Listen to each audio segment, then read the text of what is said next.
Okay, I'm not gonna put people through listening to that again. We might actually have to abandon YouTube sooner than I thought. And that's not something I enjoy saying. Hello, everybody. Hello. If anybody is there. I am Hellhounds20 of YouTube, Hellhounds Fails at Minecraft Tumblr. Welcome to Left for Random Talk, episode 71. Oh no.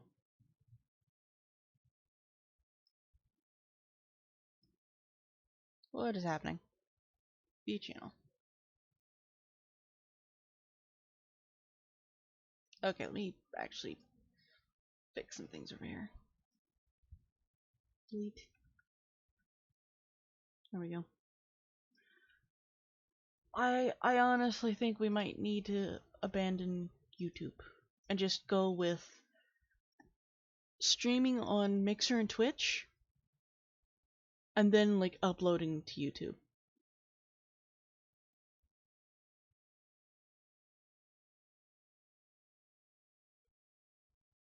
I am just so tired of this. I don't know where Rev is. It's just me again, just all by myself. This is not the first time this has happened. Unfortunately, I don't know enough about the topics today, except for maybe one. Two, actually, just two.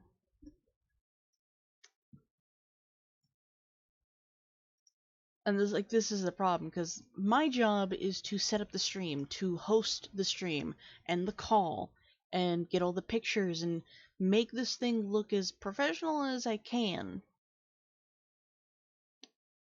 I forgot to turn that on. But it's Rev's job to get the topics and the information, and to do some research. Of course, I do some myself, but not much.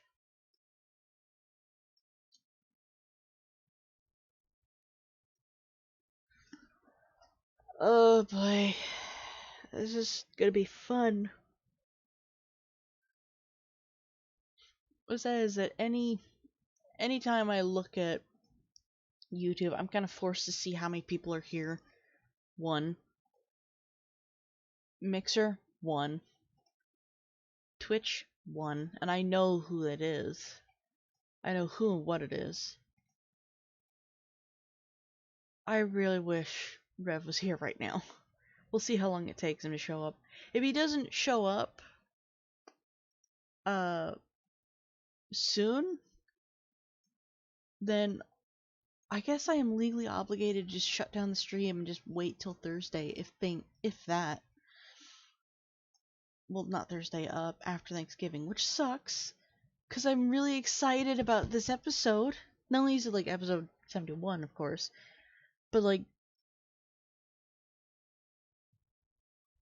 we're doing something really cool. Like, we're talking about something I've been excited about and patiently waiting for so long.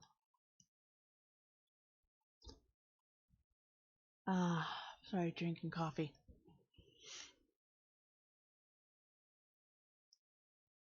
Oh, boy.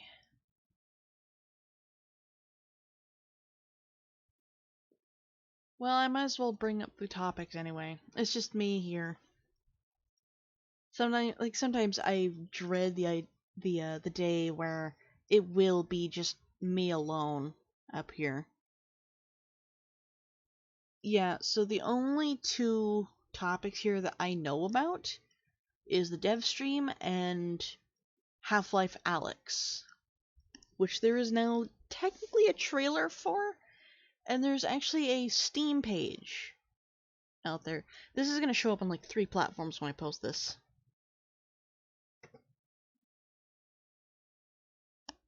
Let's see if that works. It's going to show up for... Well, it's not going to show up for YouTube. Oh, nope, there we go. It's finally broken.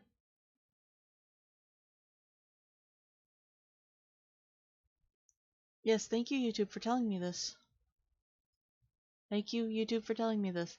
I don't know how to fix that. I'm excited for Half-Life Alyx. Like, it's so good to see City 17 get a return with like better graphics. But that said, I didn't really care for playing Half-Life 2 myself. Ah, my nose.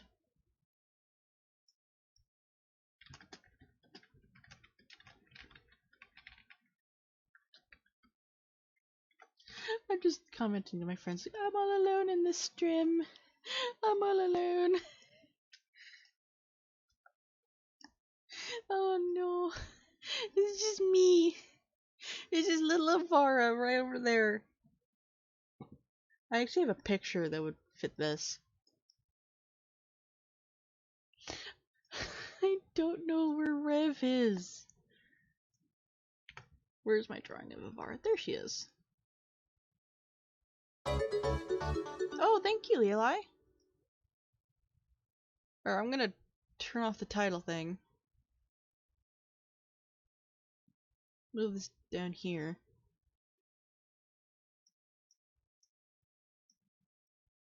Move over here. It's an Avara stream from now on. It's just me. Just me. I am all alone. I am all alone right now. And I'm terrified.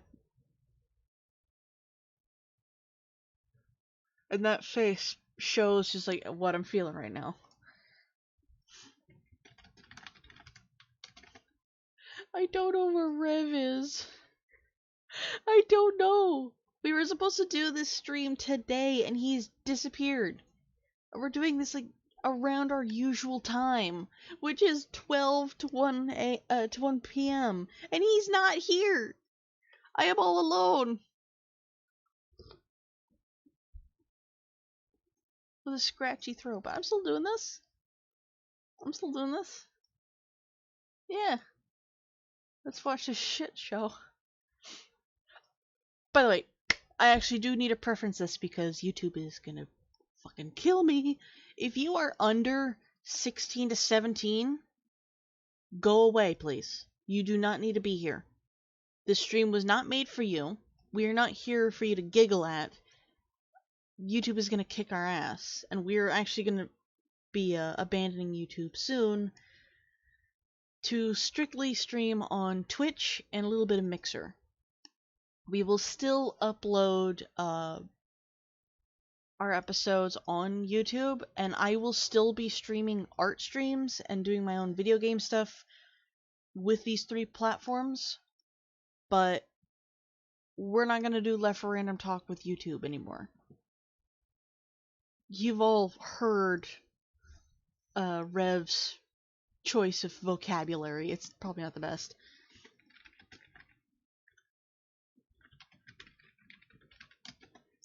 I am all alone. I am terrified. Well, how about we do our magic trick here? Let's see if it'll work. The magic trick is, I open up Fire Alpaca, I begin a drawing, and then magically and out of nowhere, Rev just farts into existence. So, tablet is plugged in.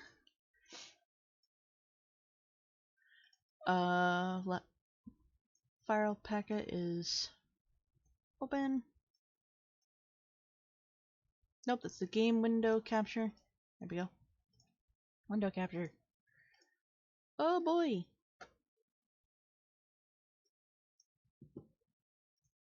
I have no idea where he is. I'm gonna keep saying that. I don't know where he is. Does anybody know anything about these topics other than the obvious dev stream and Half-Life Alyx? Because I really don't want to talk about Half-Life Alyx without Rev, because he's always got like the inner detail about it.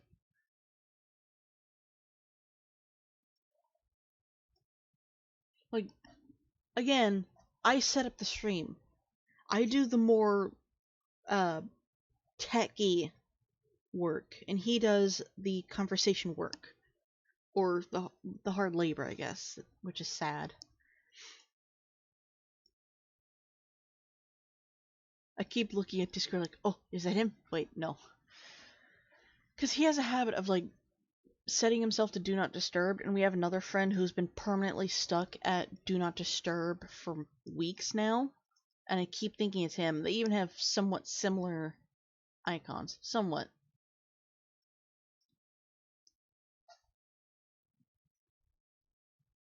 So let's... Whoa. Whoa. What? There.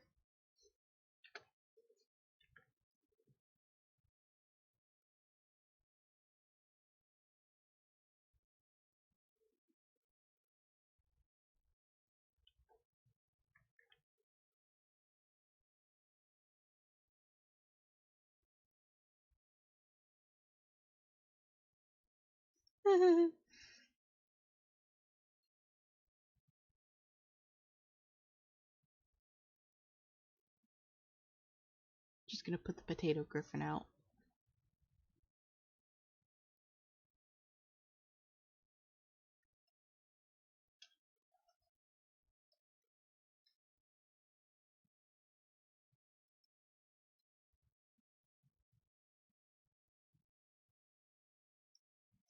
It's just me. That's all we got. Let's see. He showed up! It worked!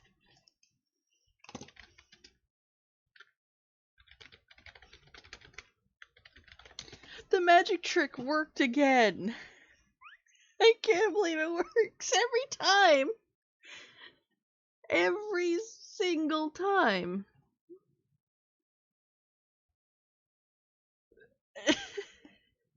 Oh my god.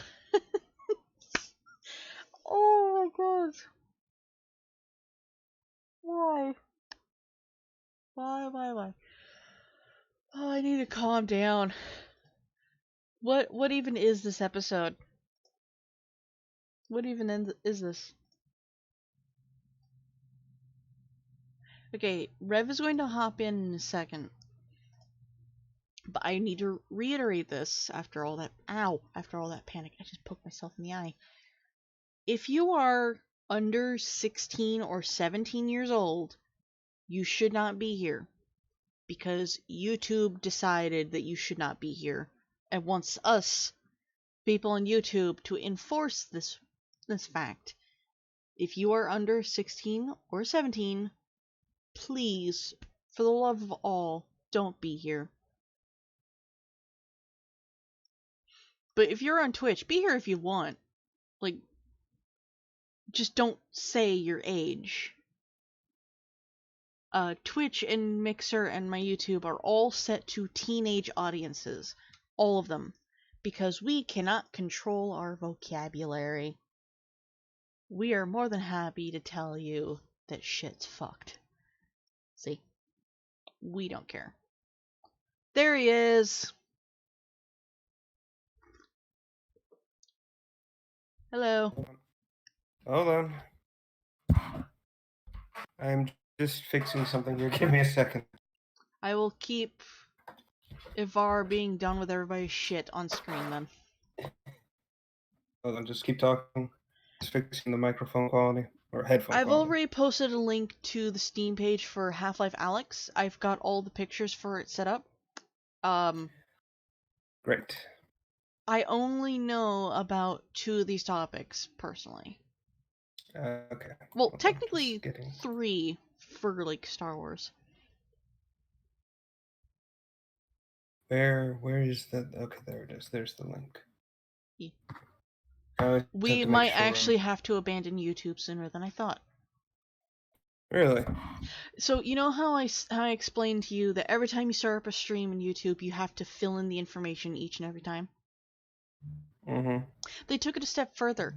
Each and every time you make a stream for YouTube, it generates a brand new stream key.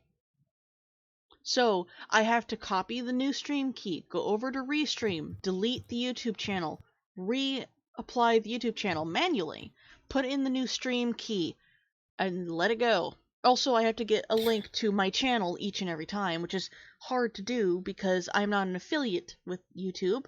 So I have to find whatever video I last commented on, copy my link from my name, and put it through. Each and every time we have to stream using YouTube.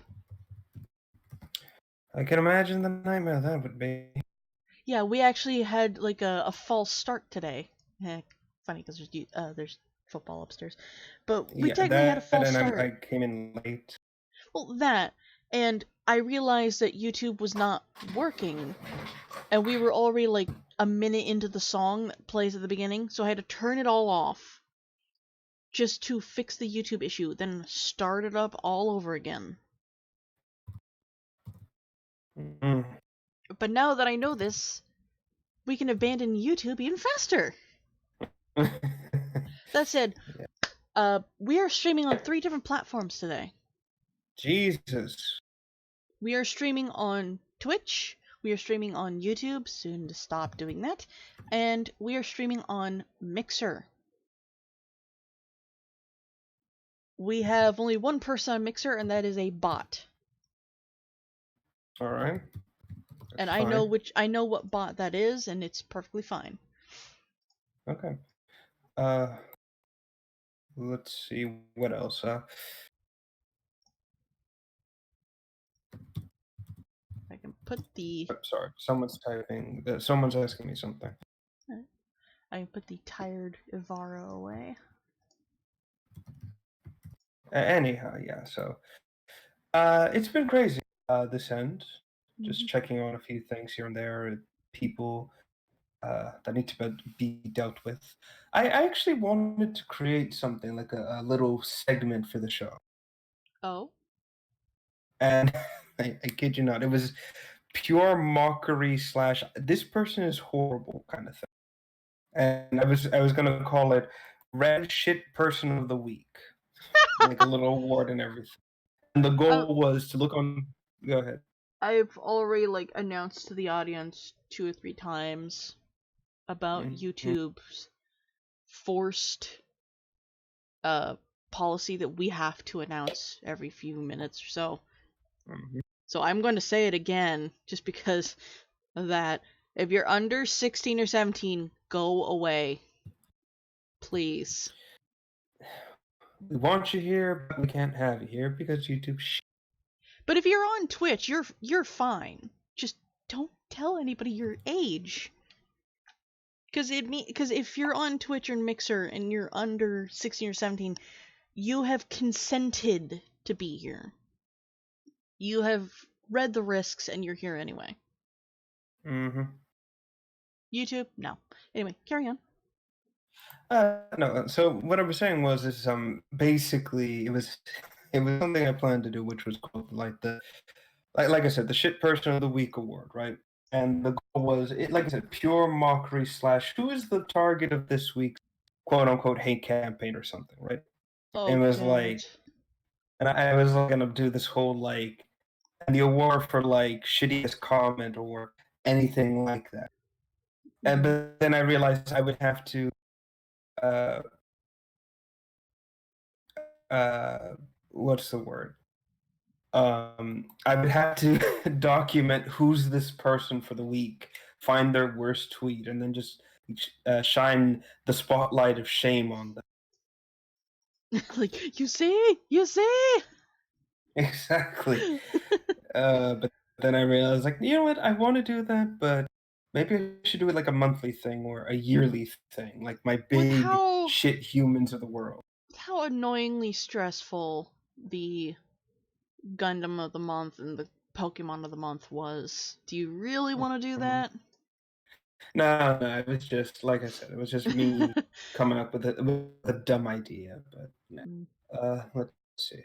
That's what basically was going on, and I've been exposed to a lot of horrible, horrible people these past few days, and then I realized, you know what? I can't deal with this. There's just too much stupid in the world, and I just can't deal. So yeah, that's never gonna happen. Funnily enough, though, what's the word? Funnily enough, I did while looking and going through all this.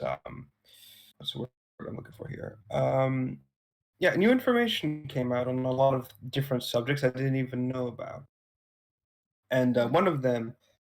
Okay, you know how everyone and their grandmother's angry with Disney because of Star Wars? Yep. Uh, you're gonna get a laugh out of this. The dumbass who's been put in charge, Kathleen Kennedy, aka the Force's female shirt person. Yeah. It's never let her live that down. By the way, your agenda is burned. Um, yeah, she rebooted the whole Star Wars thing, like the entire extended canon outside of, or sorry, the extended canon that George made with everybody else.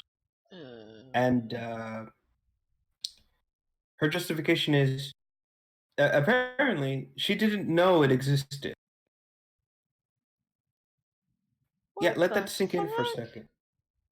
She didn't know the EU existed, and in an interview famously said there's no comics or books outside of for Star Wars outside of the movies. Okay, are you looking something up right now? No. Okay, because you might need to drop out of the call and hop back in, because, Yeah, my connection is just horrible. uh,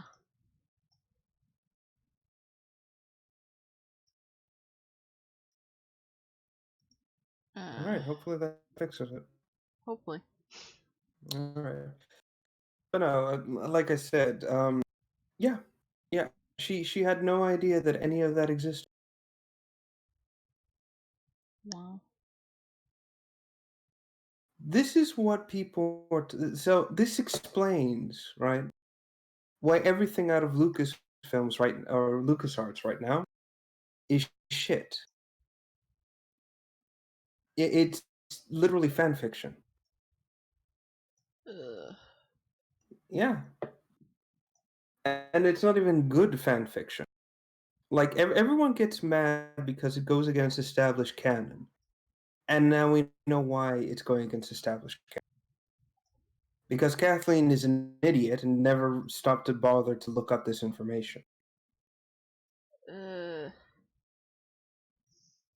It's no. eh, I'm sitting here and I just can't believe this is a thing. I can't believe someone could be this stupid and not realize there's more to Star Wars than just the movies. Yeah, there were those books. And There were there was comics. an entire compendium of legends and lore and information that goes forward. And yet this idiot never bothered to try and look this up when she took over. Her first priority was let's kill Luke Skywalker and put in a sentient piece of wood in place Let's kill Luke Skywalker and have a female be the hero. that nobody cares about. Female The- that's the- as dimensional as cardboard. exactly. No, it's not even that. It's more like what is? It's in the back of my head. Just constantly screaming, open mouth breather. That's what she is. Yeah. Like that. That woman cannot close her mouth to save her life. So, Mm-hmm. oddly enough, this actually kind of ties into D&D. All right. There is a very good dungeon master who is a DM for Acquisitions Incorporated or AC Inc. Okay. or Penny Arcade. He's really good Oh, at yeah. he's really good at what he does. Personally, I'm not all for it because it's 100% railroad. You can't really deviate very much. But there are people who like that, and good on them. He's really good at this, and I like to watch this one shot from JP that is Okay. Tales from the Loop, where everybody plays as a child, and in the beginning they're all like kind of reminiscing of what they did or like how their month or year has been going, and the guy from Penny Arcade, I believe his name is Jeffrey. I don't remember names very well. I just remember appearance. Of He course. said, like up until Rogue One, Star Wars was just about wizards with glowing swords Oh, that fucked everything bastard. up. I hate that. I really hate that because that boy. You, you know why that drives me up a wall? Hmm. Because that's like going into like D&D or anything like that and saying, "Oh, it's just about the loot," or "It's just about creating the biggest Mary Sue in the galaxy." Like every single one of Liam's characters. But that's my point. You're boiling it down to something that it isn't the focus. Star Wars is about it's a character-driven thing with a bunch of Yeah. other characters, and not all of them are space wizards, and that's Yeah. what annoys me. And that's the thing that people tend to forget is like they see Rogue One and they're immediately blown away. They're like, "Oh my god, it's Rogue Star One, Wars like, can." you can correct me if I'm wrong here. Rogue One is the uh saving grace of the more modern Star Wars Yes, stuff. yes, and the great irony of it all, like the Mm. absolute insane irony, is that Rogue One is so far away from Star Wars that it's good. Yeah, you see that LucasArts, we want that Mandalorian comes out. Wait, no, not that. We don't want that. Mm-hmm. And this is the thing. This is what I've always said. I've always said this from day one, and that is, Star Wars is good when it's trying to be, I don't want to say realistic, but more like down to earth in certain ways. Like people are interested not in. I'm not going to say the politics of Star Wars, but like the galaxy, the lived in society, that Mm-hmm. kind of thing. Mm-hmm. People enjoy Star Wars when it's like like that, when the story is good and when we can actually experience the galaxy. It's only, but it gets dragged down because every Star Wars story always has to have a Jedi, Sith, etc., etc., and it winds up becoming this incredibly bloated. Why should we bother? The main character's just going to get away with it, and it kind of it's telling really of the problem, and I guess, and that's why a lot of people enjoyed Rogue One because it did deviate so far from the Star Wars form, at least in like terms of characters. No one in that movie was a force sensitive. Everyone was just the average Joe. And Yeah. we saw how that happened. We saw how the story changed in interesting ways. It wasn't, we saw, um, what is it? We saw stakes, good stakes in this movie. Yeah. But that's the thing that Kathleen and the others fail to understand. And that is, they think if we give some rando a lightsaber and, um, what's the word?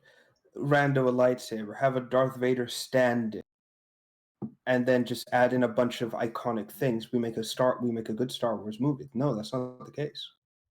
That That's not the really case at isn't. all. You know what the extremely funny thing is too? Hmm. Like if you've never read the books that go after episode 6, like originally, I should say. No, but my mom and my brother did. Well, here's the thing. Afterwards, the story becomes more and more insane and convoluted, but somehow they make it make sense in a weird way. Like you're sitting there and you're like, holy shit, how is this still part of the same story? And yet at the same time, you're like, okay, yeah, that makes some amount of sense for the context. Like the big thing of these future books is Palpatine comes back and uses cloned bodies to come back. Basically, he's implanting his soul into a new body through the Force. Wow. And yeah, but you hear that and you think that's insane, but it's Palpatine. So you're kind of like, okay, yeah, that makes a little bit of sense. And again, we're operating on established things, Clones are an established thing in Star Wars. So it makes sense for him to be able to do this kind of thing. But that's the point I'm making. They always manage to make it impossibly fantastical and yet logical in its own context. Yeah. Yeah. And yet, that's what a lot of I think the whole thing jumped the shark way after like the story said and done, and I'm talking like years and years after like Luke Skywalker dies, a happy master. Like he's established the Jedi Order, and he basically dies in his sleep, kind of thing. And he has his son, he has a kid, and then that kid has a kid, and then it's at that point when we're dealing with his grandson that shit just kind of goes insane again in a weird way. Mm-hmm. And like I said, that's the point where I think the story ends there with his grandson beating another great evil. But that's where I think it should have stayed.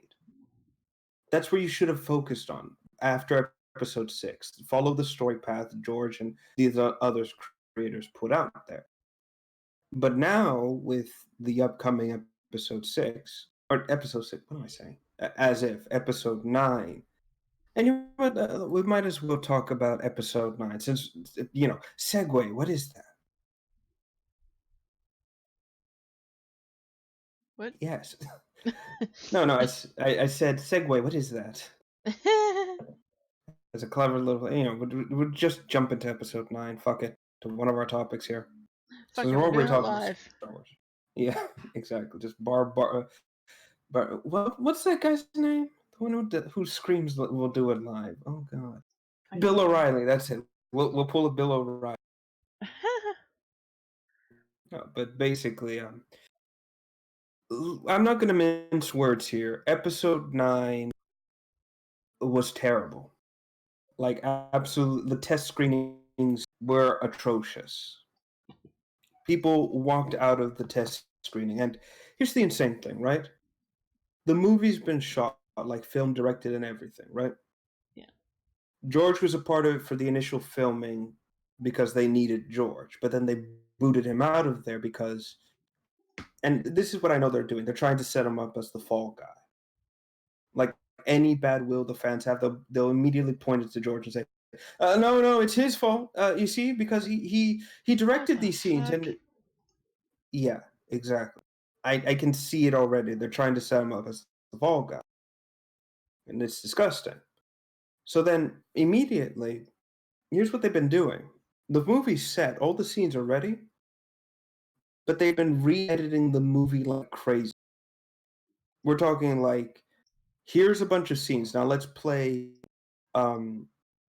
musical chairs with the pieces and see what happens. Exactly.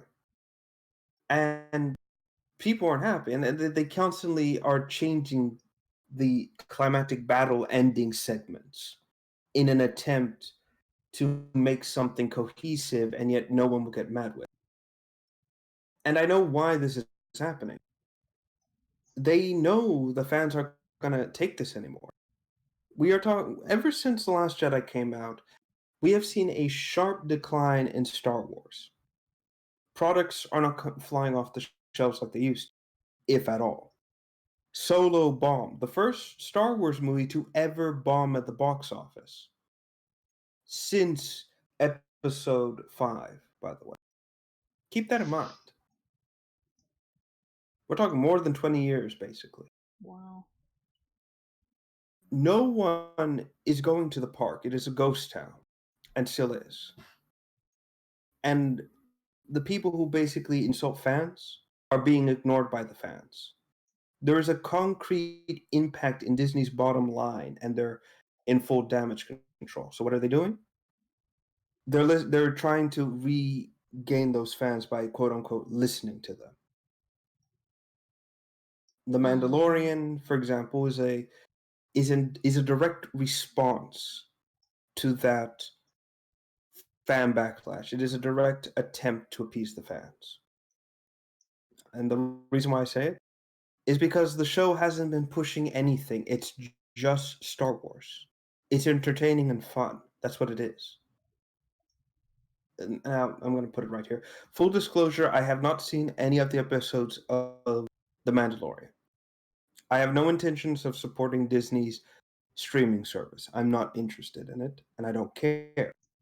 I have someone who is sending me all the episodes via back channels. Dude, I don't really think Mm-hmm. anybody cares. Really, like when Disney Plus was announced, everyone went, "Yeah, no, we're gonna start pirating again." Yeah, like I said, I pirate shit all the time. I don't sit here and buy shit. I steal it for pennies off the dollar. It depends for me. You know what I mean? Yeah, pennies off the dollar, aka free. Yeah. But no, but basically, I have someone who's getting me all the episodes. I'm gonna watch them on my time, and then once I've seen it all, I'm gonna talk to everyone and tell them, hey, this is what happened. And that's it. But from what I've seen of The Mandalorian, it's Star Wars. It can't be fun that is honestly worth people's time. And I hate to say that. I hate Mm, to say that because I don't want to reward Disney's bad behavior. Let's put it that way. yeah. But that's the thing. I've seen clips, I've seen moments, and it's fucking good. But I still hate the main character. Yeah, I remember we were talking about that. I s- like I said, I'm well. Here's the thing, because again, I've looked into the episodes like synopses and everything like that. Right. Yeah. Here's the fucked up thing. Right. This guy, this Mandalorian, is a mercenary through and through.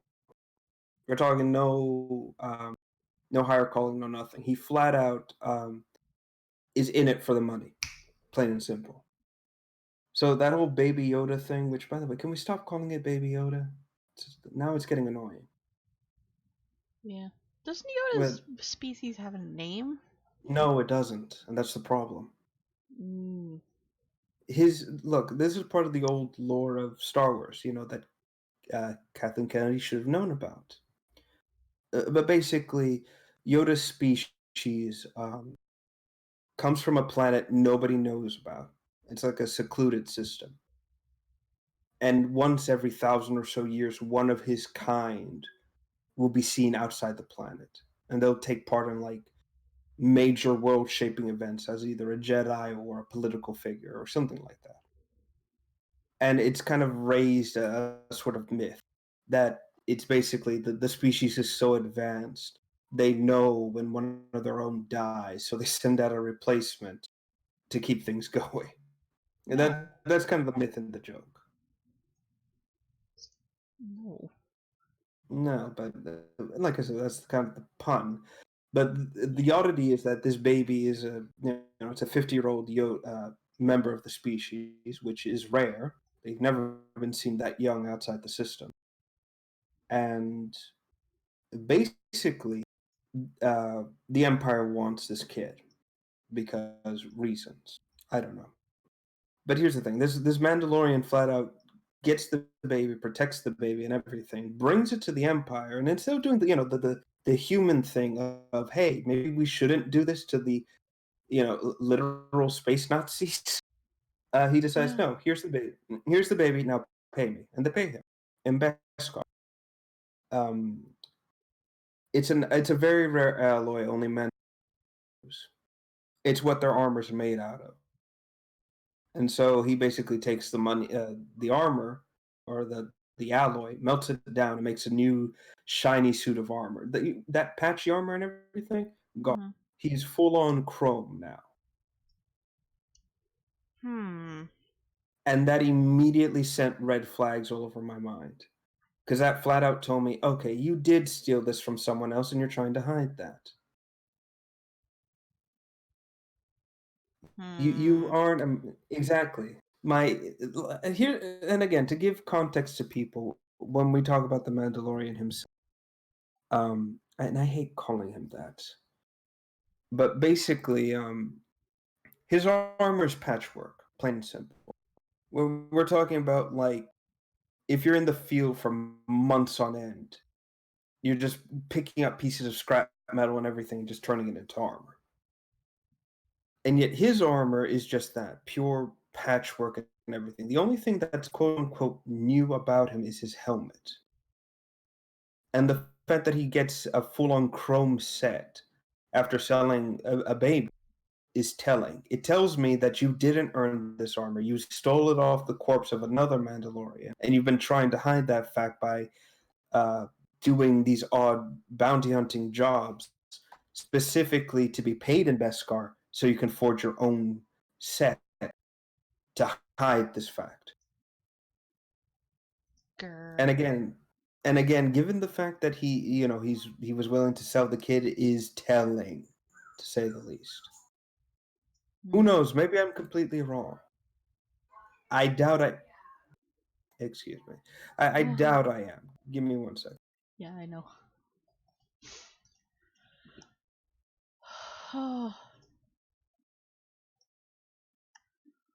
I am very, very tired. I've been sleeping very well, but dear Lord.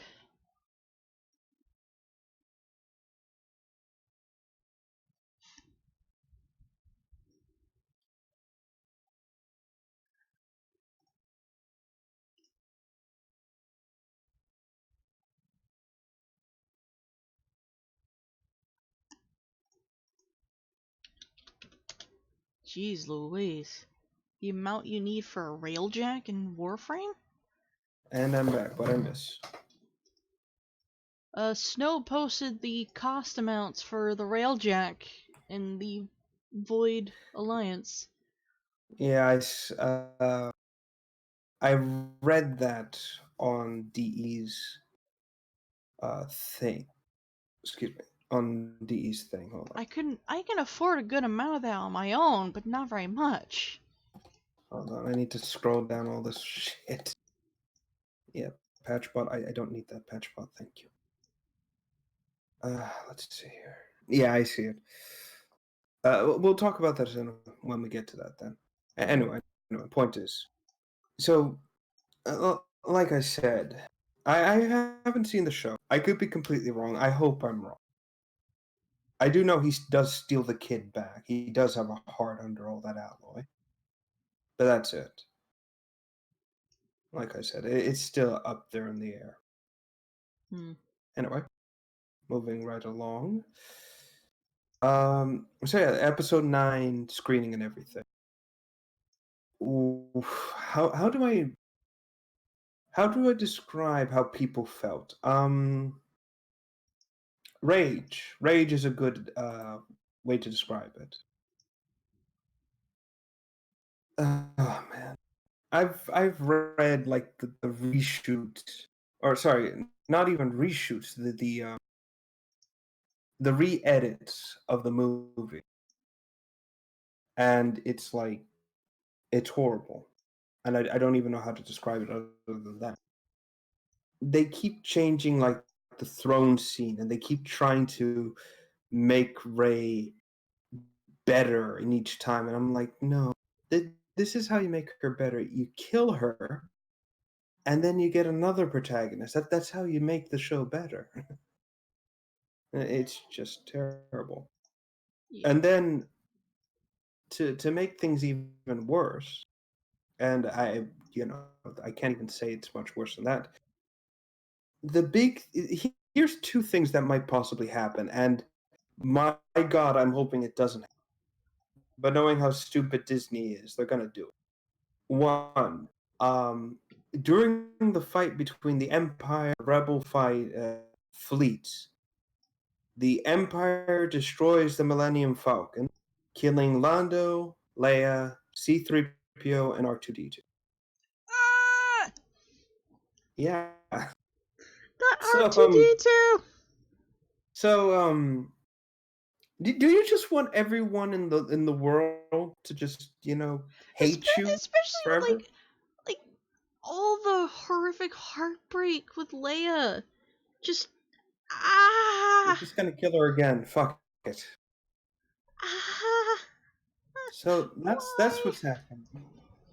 So that's what they're probably gonna do, which I'm not surprised. Oh, by the way, Leia trains Rey this time in this movie. It's not Luke, the logical choice. It's the old political figure, former general, who has had no force training up until this point, who trains her. Yes, logical. Yeah, that makes perfect sense. The very, very tired woman. Yeah, it's not like the still fit old man we had on the island. No, let's give her that So you got that going on. Next, the other part is apparently she gets Leia's lightsaber, which again she shouldn't have. And here's the thing: in the EU, right? Hmm. She does get Force abilities, and she is given some Jedi training. She does rise to the occasion. But in this continuity, there's been no evidence that she's like that. It's basically what I'm seeing here. So This on GIF top is of my that, expression. Every single one that's showing oh up. oh, it gets worse. So then the Emperor, um, by the way, this is the dumb part. Vader supposedly threw the Emperor down the shaft, right? And we saw him blow up. But apparently, according to this movie's like, um, oh my god, this movie's incredible award-winning script. That was a clone that Vader killed, and the real Emperor's been alive time, and he's stuck to a life support machine slash throne. Ugh. What? So not only are we taking away Vader's option here, but we're making the Emperor into like the most 4D chess playing champion of the galaxy. What is this? What Huh? what is this?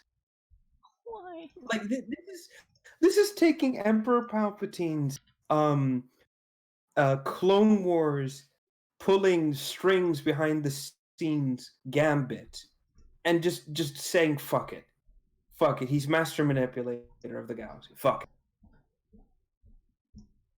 And it doesn't make sense.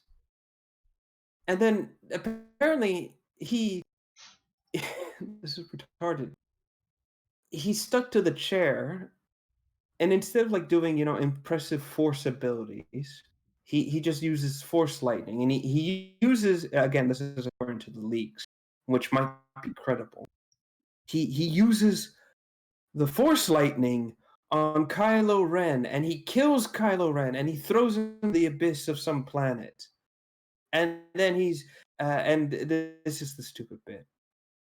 Rey gets angry, and then she channels all the Jedi that have ever existed in the past through the Force, deflects a lightning bolt from Palpatine back at him, and she kills him that way. What the fuck? I'm sorry, I thought I was watching Star Wars here, not Legend of fucking. Fuck? Have you We have you we have noticed? seen evident proof that the lightsaber does not do that with force lightning. We have seen that. It holds it like a Yes, shield, but it does not deflect. yes. It's part of its design. It absorbs energy. It doesn't redeflect this shit. Ah! It's just how do you succeed in doing all the things bad? Just and like I said, this I'm not is even a Star Wars fan. it's it gets worse. Like I said, what is it with these terrible feminist SAW controlled series now?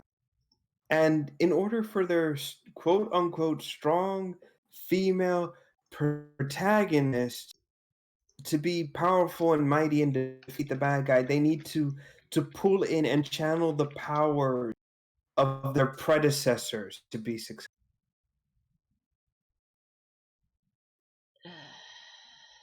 What you can't be strong on your own, so you need to, like a pariah, leech off of others to be strong.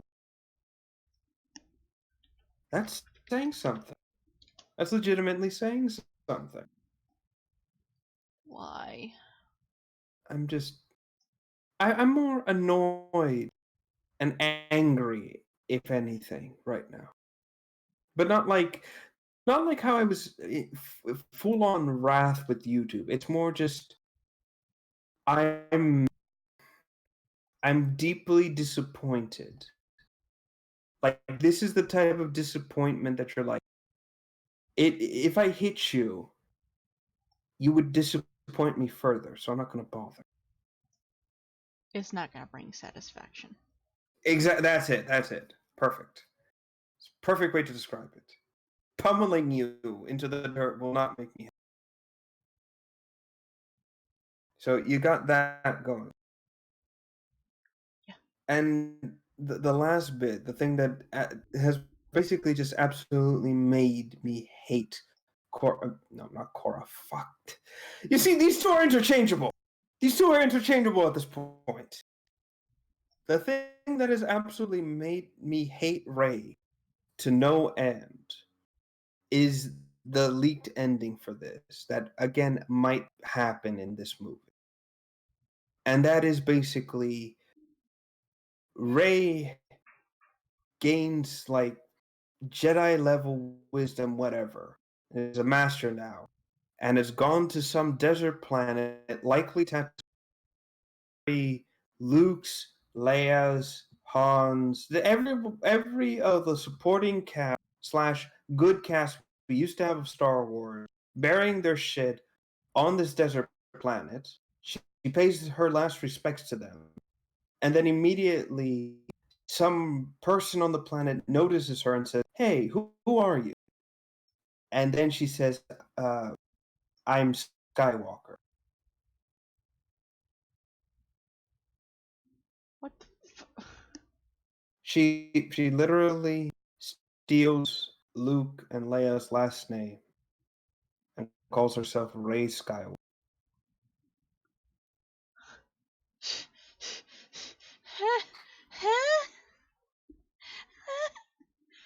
This is the apex of I'm. like just It's like I'm aping. Batman, but they're like a shitty duct tape costume. Exactly.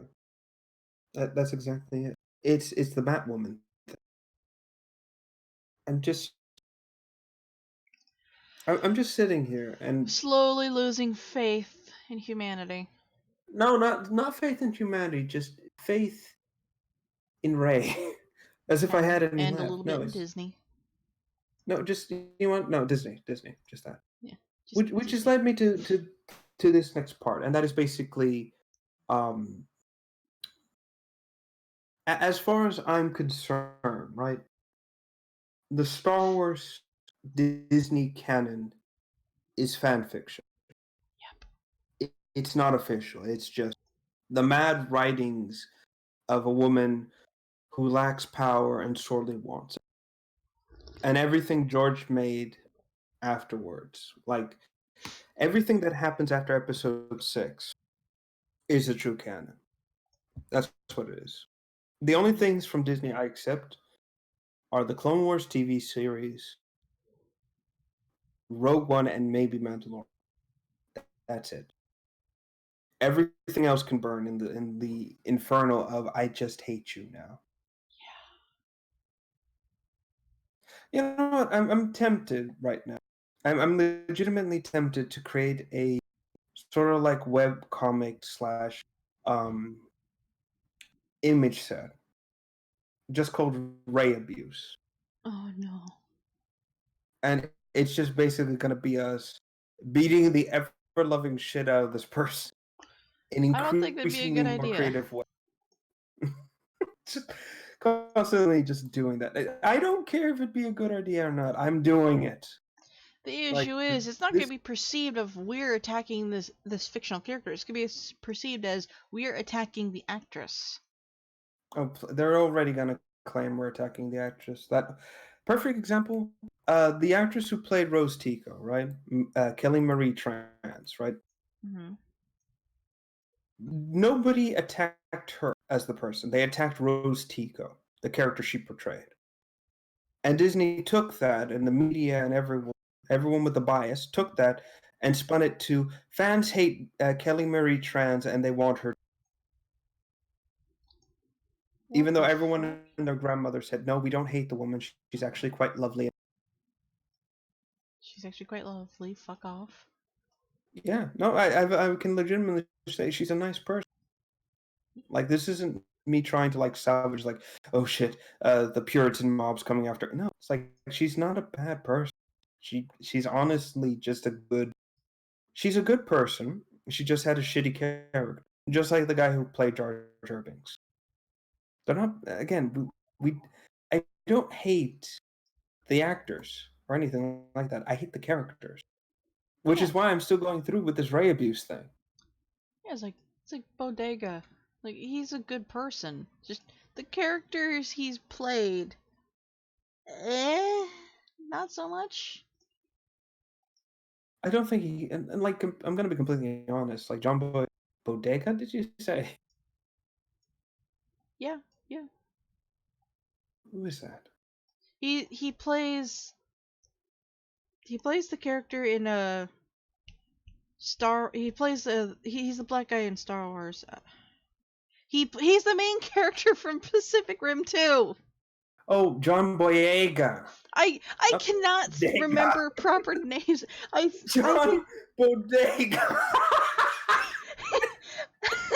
I'm thinking of football because it's on upstairs. Bite I me. want to. I want to see that now. Just John Boyega's face plastered on a little strip mall now. No. No. I don't No, no, remember no, where no. I heard the name Bodega. Why is that there? I don't know, but that's the thing. John Boyega isn't a bad guy or anything like. No, he's actually a I just, very, very happy guy. yeah, it's just the thing is, I don't think he can act. That's the problem. Oof. Well, I don't mean it in a bad way. I mean more. Yeah, I got it. I got it. Okay. It's like the president from Independence Day. Mm-hmm. He is an actor, but he's not good at it. Like his Yes. best role was Spaceballs because he didn't actually need to act. But like, Yeah, he just needed to be himself. yeah, every time you see him on screen, he's always paired with somebody who bounces off of him to make him look good. Yes, Like, and that's the thing. yeah, in Independence Day, it was his wife and the cowardly Secretary of Defense or the General. They all bounced off of him to actually make people believe that he was a good actor. He's really Exactly. not. But that's the thing. I'm not saying John Boyega's a bad actor as like some malicious and ooh, I'm gonna demean him. No, no, no, no, no, no. That's not it. Let me rephrase it in a different way. He's not main protagonist material. Yeah. He doesn't convey protagonism. He doesn't really do a good job in making me feel like he can achieve something or like he's the hero we need. No, no, he doesn't strike that. And the reason why he doesn't strike that is just because he's always What? emotes hmm? You're roboting. Oh, sorry, hold on. I don't know why he keeps doing. Hello? Hello? Hi. 1 2 1 2. Am I still roboting or is it No, like you're good. okay? What I was saying was is that basically his face is always stuck on serious expression at all times, and he can't really change it. Nor can he, what's the word? Nor can he. Oh my god, what's the word I'm looking for? I don't Oh my know. god, it's on the tip of my tongue, and it's escaping me. John Boyega can't. Right, right. He's not expressive enough. That's it. He over expresses himself to the Yeah. point where it doesn't work, and that's his problem. He's a good supporting character. That's what he is. He's not a, but beyond that, he can't do much else. That's a shame because he is really a good person. It's just he can be misinformed, or he can be like swayed differently, etc. That's the problem. I have to say. But even he admits that Ray isn't a good character. He said so on, and that's saying something. If your most staunch co-actor saying the character you're playing is not, Yeah. and that's the thing. And I know people are going to take this out. They're going to start saying, "Oh, Rev's a Ray because he doesn't like." No, I like the guy. I just don't think he's protagonist material. I need more facial acting. Like he. Let me put it this way: he's good at comedic time. He really is. Yeah. Or like he can take a situation and kind of spin it to be fun. Like He can lighten a situation. Exactly. Like to take Pacific Rim for an example, and he's rummaging through the kitchens looking for what was it, like stuffed ice cream? I I did not get very far, as a reminder, Before you shuddered. but he can take like a situation and lighten it up. Like if you look at his Twitter, he hypes up every role he's in. He's always very happy about his roles. It doesn't matter if he's just like background actor number 2. Yeah. Like he That's the thing. hypes it up, but like in Pacific Rim, too, you have like the fact that there was a terrible war, people are in poverty, but he's still gonna party, and he's trying to protect his goddamn hot sauce. Well, Just out that's of the nowhere, just funny thing. hot sauce. No. Here's the funny thing. So you didn't see it. Basically, in the midpoint of the movie, Boyega's character is like rummaging through. I forget what the organization that has the Jaegers. It escapes me. Things like Sting or something like that. I don't know. Either way, but basically, he's rummaging through their, and his lifelong wartime buddy or whoever comes in, is talking to him, and he's like, "The sprinkles are on the top cabinet." Immediately beelines for it. Like the ice cream has now become this mess of toppings. Like you can barely see the flavor of what he picked. It's a mess now. And then his buddy's like, "I don't know why you put sprinkles on everything." And he immediately says, "Don't talk shit about my toppings." Like the most. It's like he insulted the man's wife, basically. Yes. But Oh that's my man. point. He really made the scene pop for me. I was like, yeah, this is good. And that's the thing. I want John Boyega to be good, to be not good actor. Sorry, I want him to have roles out the ass if he can. I want him to be somebody. I want him to achieve his dreams. I think he needs improvement. Yeah. Like either more acting lessons or more facial acting lessons for him. That's the thing. There's room for improvement, is what I'm trying to say. And again, just so everyone's clear, I'm not attacking. Yeah. So don't take Like it light. every actor, doesn't matter how famous you are, needs help in some platform. Yes, or in some department. Mm-hmm. And yeah, that's a good way of putting it, of viewing it. And I honestly think that maybe it's time to bring back the classical act, lessons instead of all this like low random. I'm so funny. I'm humorous acting. Like That's the thing. that's the thing. Uh, the guy who plays the Hmm. president Independence Day, his acting style is more like that of a soap opera. Yeah, but that's the thing. Like I said, I dread the day that many famous old actors die because we are losing incredible talent, people who can make the character pop, basically. And then Yeah. we're gonna get stuck with a bunch of like, lol, I'm hip with the kids type of overactors. That's what makes me worried, to no end. I mean, to be fair, some of them are pretty damn good, So when they can nail it, they but can there's nail very few of them. it. Exactly. Most of the time, it's just like, ugh, Please stop. Hey, Lamaho. Yeah. Ugh. But no, like I said, I'm like I said, these leaks are true, and a lot of them have been proven to be correct. Episode 9 is going to be probably the worst Star Wars movie out, and no amount of re-editing or reshooting from.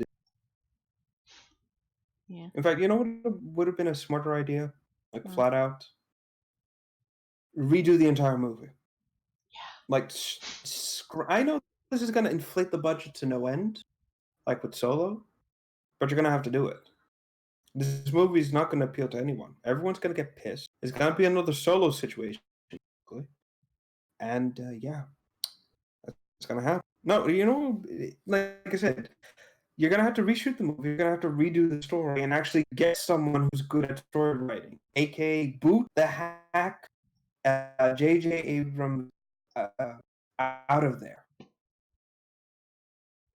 I've said it once, I'll say it again. The guy is a shit writer. He can't follow stories worth a damn. Yeah. But no. Like I said, I'm more than happy. Like I said, I've just rejected everything, and I'm happy to keep it that way. All right. Hatred over. Also, stay tuned for the eventual Ray abuse. Yeah, I'm gonna make that a thing. Don't I'm gonna include make me. that a thing. But yeah. Anyway, moving right along. This is the next part. I'm just gonna jump into two real quick. The second topic, because again, it's a, and that is the rumors from BioWare. Ooh. So basically, about actually, when was in 7 day? Just to get a more accurate time scale. So let's see. This is 1, 2, 3. So almost 4 weeks ago, on the 7th of November, and 7 day.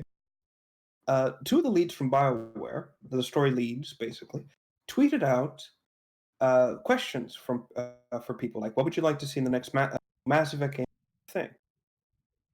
And here's the crazy thing. On top of that, they also released Anthem armors. Now, have you seen these armors? No. Okay, let me pull them up because I think you're going to find these very interesting.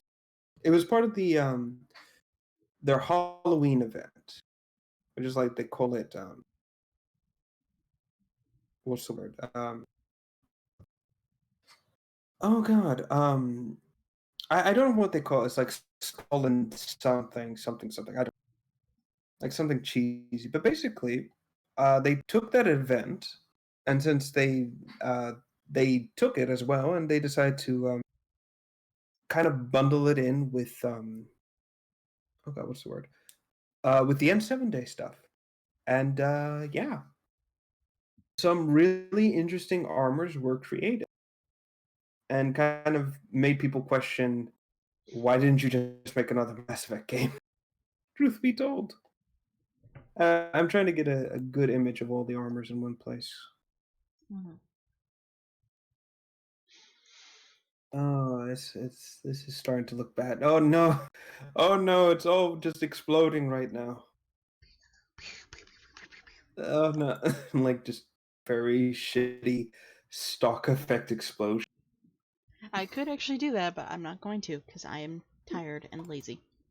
No, Mostly it's like tired. just take no. It's like just take the ones from Any Voices April Fool's Day thing. Hold on. Found it. Perfect. Also, something hi, just hit Mark. my window. Oh fuck. That was the wrong button. Nice. No, something just hit my window. Oh! Oh, I recognize the red. Yeah, Krogan.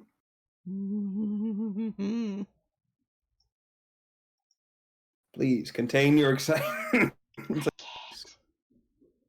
But no, basically they created 4 sets of each one based on one of the species from Mass Effect: Turian, Quarian, Krogan, and Asari. Krogan, Krogan, Krogan. It actually looks amazing. The Asari helmet specifically is actually sculpted to look exactly like an Asari's head crest too. Like I was impressed. And at the same time, I was like, why couldn't you put this kind of effort into Mass Effect? Just angrily, just going into the void. So, because of this, and I checked this as well, people went absolutely ballistic for this armor. We're talking about like what's left of the player base just ran and got it without thought. Mm-hmm. Which, and again, the player base isn't as, even though Anthem is dying, I'm not gonna mince words here. It still has a healthy player base, as small as it is, basically. Like they're still coming back to play it. How would be a smart way? It's like, okay, Anthem is a small pond. You know, we're talking maybe about 10 feet, or sorry, 5 feet across, and just as deep. Yeah. But the population of fish remains consistent. Yeah. Yeah. There, that's the nicest way I can put it. But this got people's attention, and a lot of people, you know, and I guess the feedback was positive for BioWare, because following this, without question, or sorry, following this, shortly a few days or so later, people flat, the creators were like, "Hey, what would you guys like to see in the next game?" Da, da, da, da. And there's a bit more. It turns out, according to rumors and some of my own sources as well, that groundwork for a new Mass Effect game is in the works. The groundwork is being set up as we speak, basically. But Nice. it's not clear where we're going. Here's the thing. We got two possible directions we can go again. We can continue the story of Mass Effect from the trilogy, you know, follow up after Mass Effect 3 and actually give people a satisfying conclusion, if at all. Or go back to Andromeda and continue Andromeda's story. Here's the problem. We're stuck at a crossroads, basically. Yeah. And that is, okay, we continue Mass Effect 3's story. We have to pick an ending. And there's a good chance a lot of people won't be happy with the ending we pick as canon. Or we go to Andromeda, which is already kind of tarnished. The reputation is tarnished because of the first Andromeda game.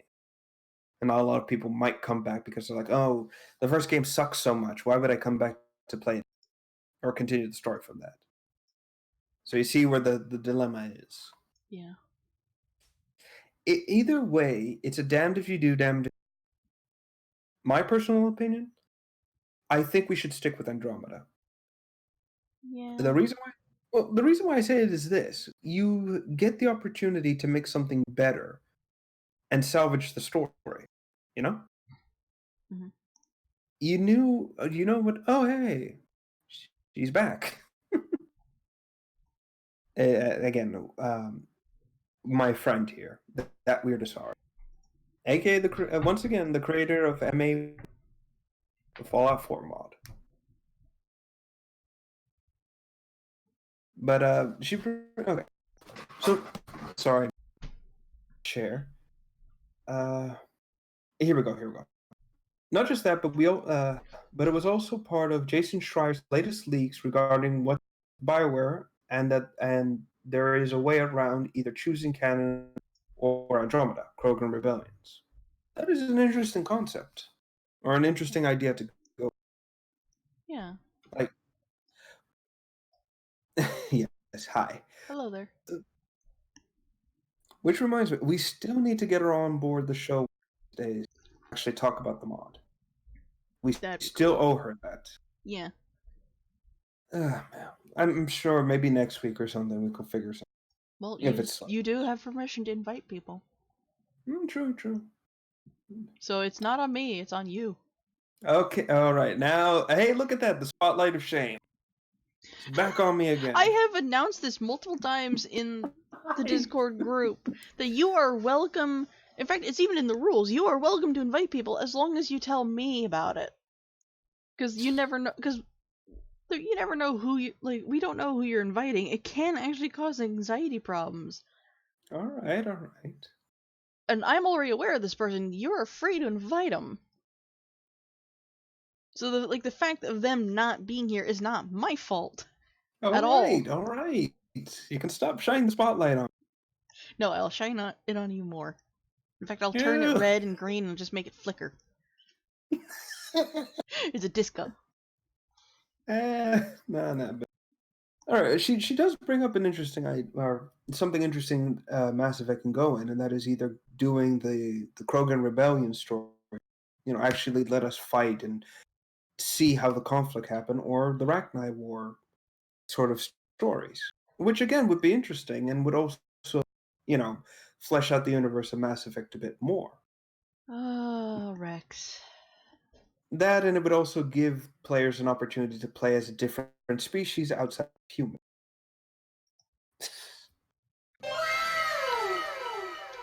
Really? Really? This is why we don't let you have the soundboard. I I actually opened up like my soundboard and looked at the voices I have. One of them is literally Venom, God, but it's named Poison. it's name point. I'm not going to The boot, use it. I'm not the going to use these. Don't bootleg, worry. the bootleg character from Marvel. It's poison. Yes. But Hi. no, I am no. really bad. I'm a new superhero. What's your name? Bad Rash. Okay. Right. Don't give them ideas. Don't give them ideas. Good. Let your hate flow. We just finished The talking about Star Wars. Yes, the hate's already there, still existent. Just here. Okay, let's see. Not just that, but going with the Krogan rebellions would also help Andromeda since Drac was involved. Yeah, actually, that's a good idea.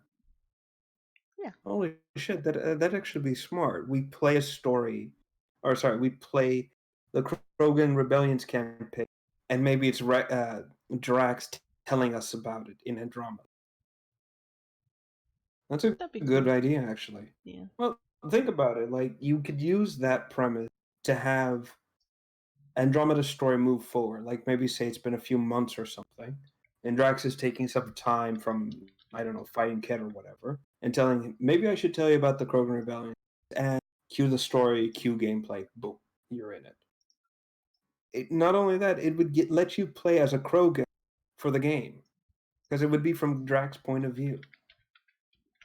And before anyone says, "Oh no, that'd be too difficult to implement into gameplay," or the screen would get obscured because Krogan are so big, multiplayer. Mass Effect 3's multiplayer lets you play as a Krogan. Yes. They solved the problem there. I don't want to Yes. hear excuses. I don't want to hear that. Yes.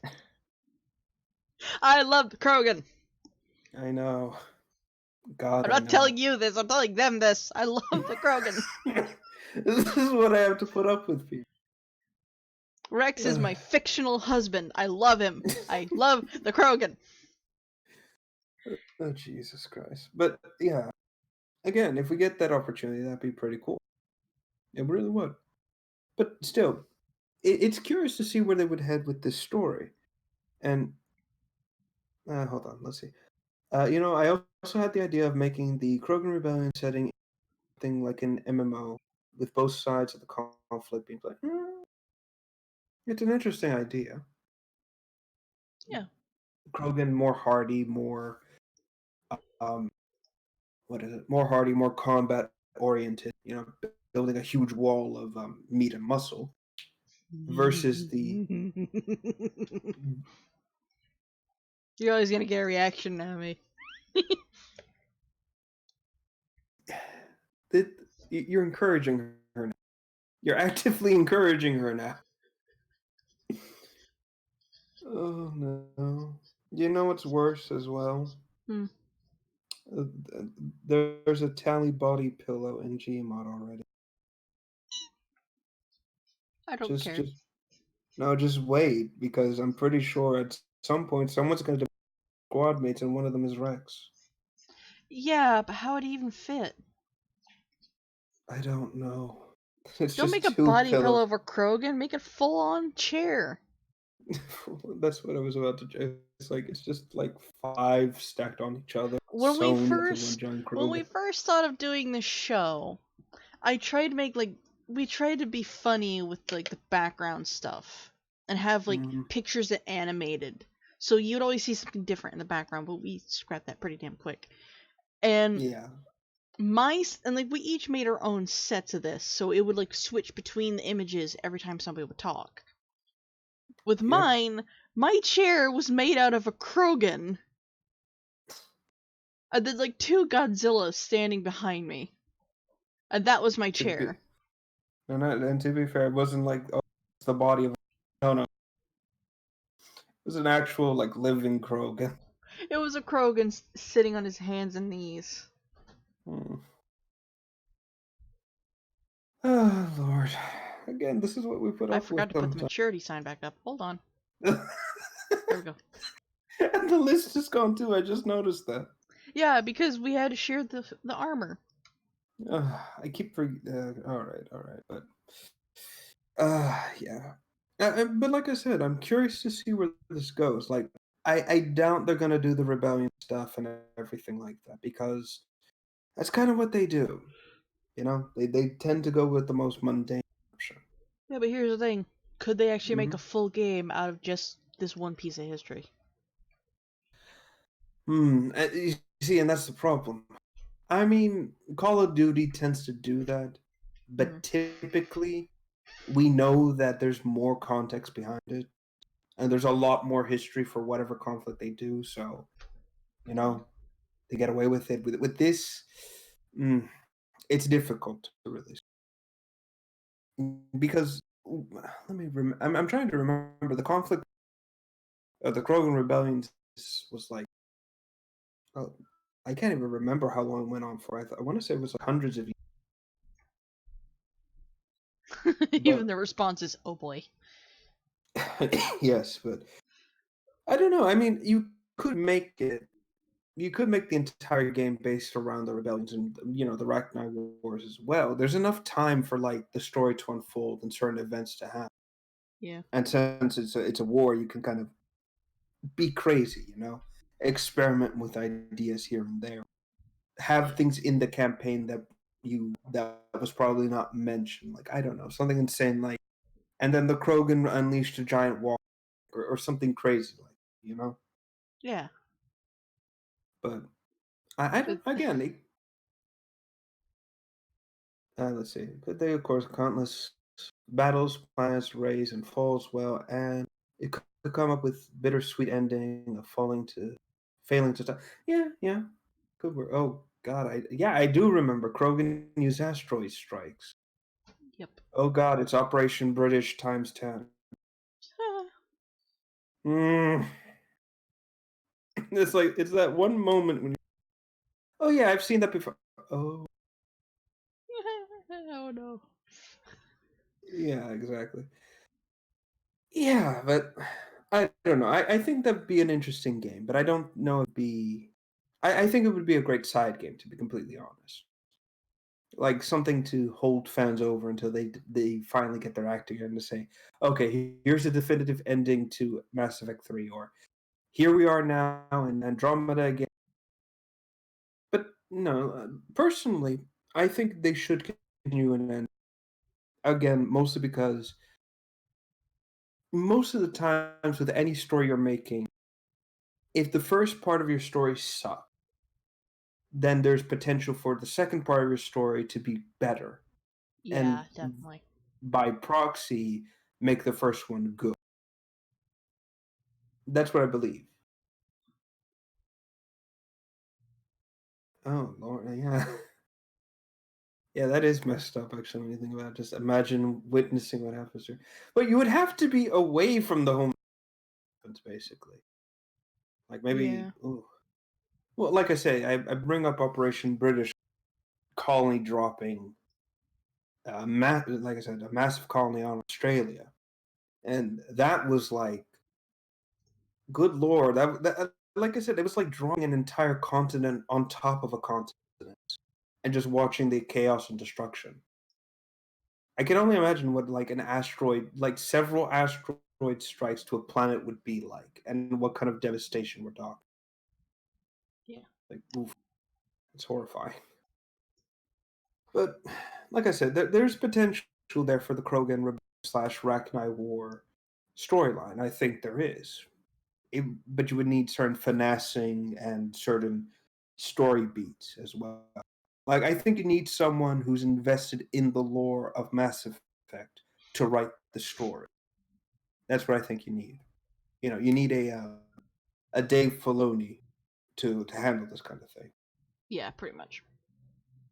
You could be in orbit, maybe part of the evacuation effort, seeing what would also make the choice in Mass Effect 3 to cure the genophage a bit more hard for. Yeah, I could see that happening. I could see that happening. Like you're a survivor, you're someone leaving the colony, and you're just witnessing the complete destruction from orbit. Like there's the town, and then suddenly there's just this giant ball of orange light enveloping it. Yeah, I could see that. I could honestly see that happening. But still, like I said, I think there's enough potential in Andromeda for the story to continue. Like, we've mocked Andromeda a lot on the show. We've constantly called it, like, the prologue that shouldn't be a whole game. Hi, Dern. Yeah, I do. But that said, um, there's potential. It's a new galaxy. The ending to the game is open, and the threat is still there, looming in the background. And the setting is now more open, you know? If you do a time skip, like with Mass Effect 2, instead of 2 years, maybe a few more, or whatever, um, yeah, it would be interesting as well how I'm going. But We're doing okay. Really crazy. The beginning of this episode has been really crazy. mhm. But that's the thing. If you do an Andromeda story, right, and you jump ahead, or sorry, go into Andromeda 2, and like you move the story along a bit, as in like a few months to a year, or whatever you want to do, there's more potential for things to be for the player to be invested, more things to happen. Like during Andromeda, you were setting up the colonies, right? Mm-hmm.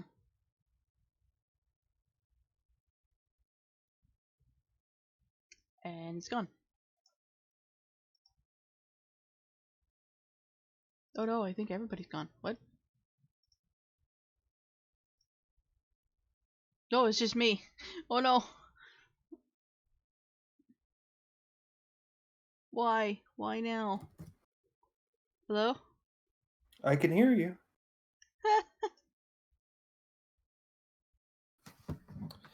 Let me get the Texas. I hate it when something like that happens. Like every now and then Oh, my what? okay. You can hear me now. Okay. Yeah.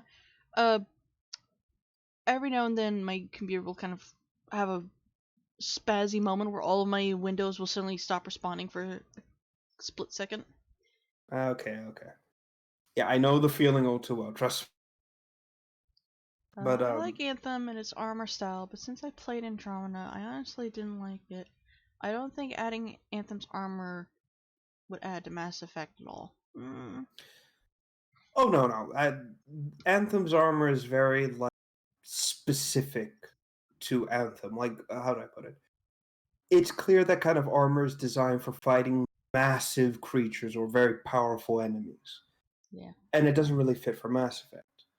The thing with Mass Effect is that if you're facing something bigger than yourself, typically the answer is get a gun, just get into one of the mechs in the like the Atlas.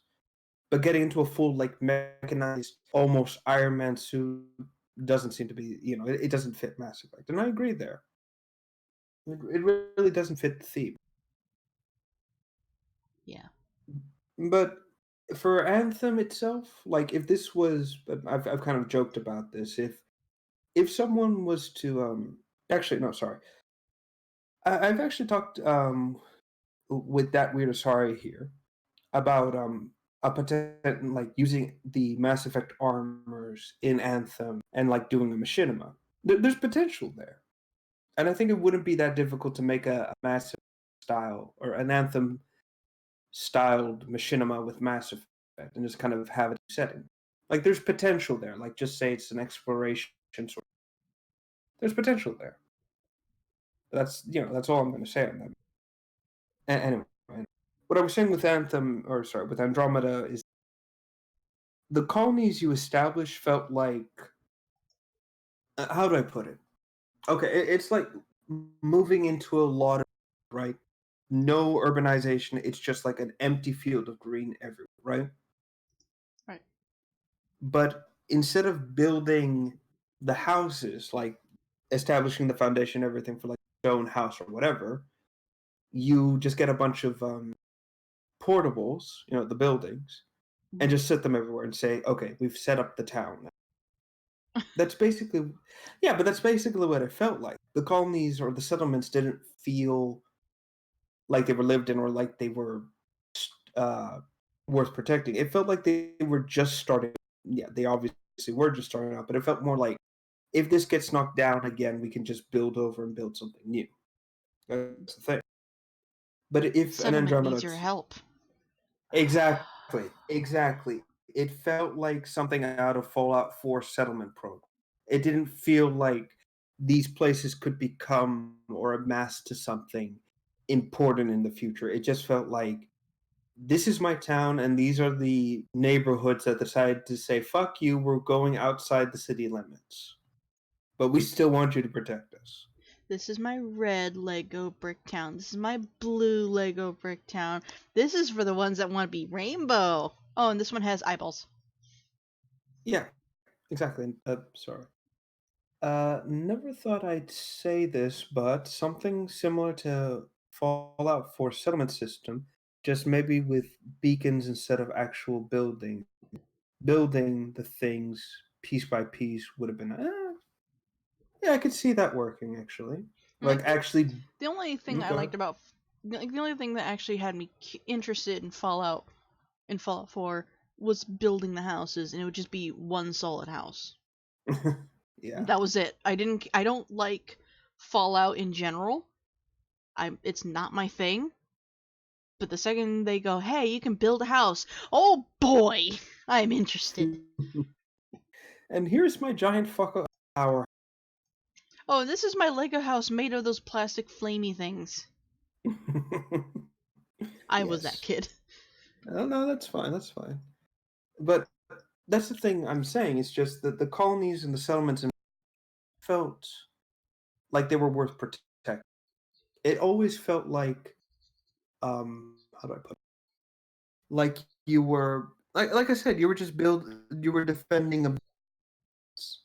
If this colony failed, oh well, we can just build the next one and try to make it last.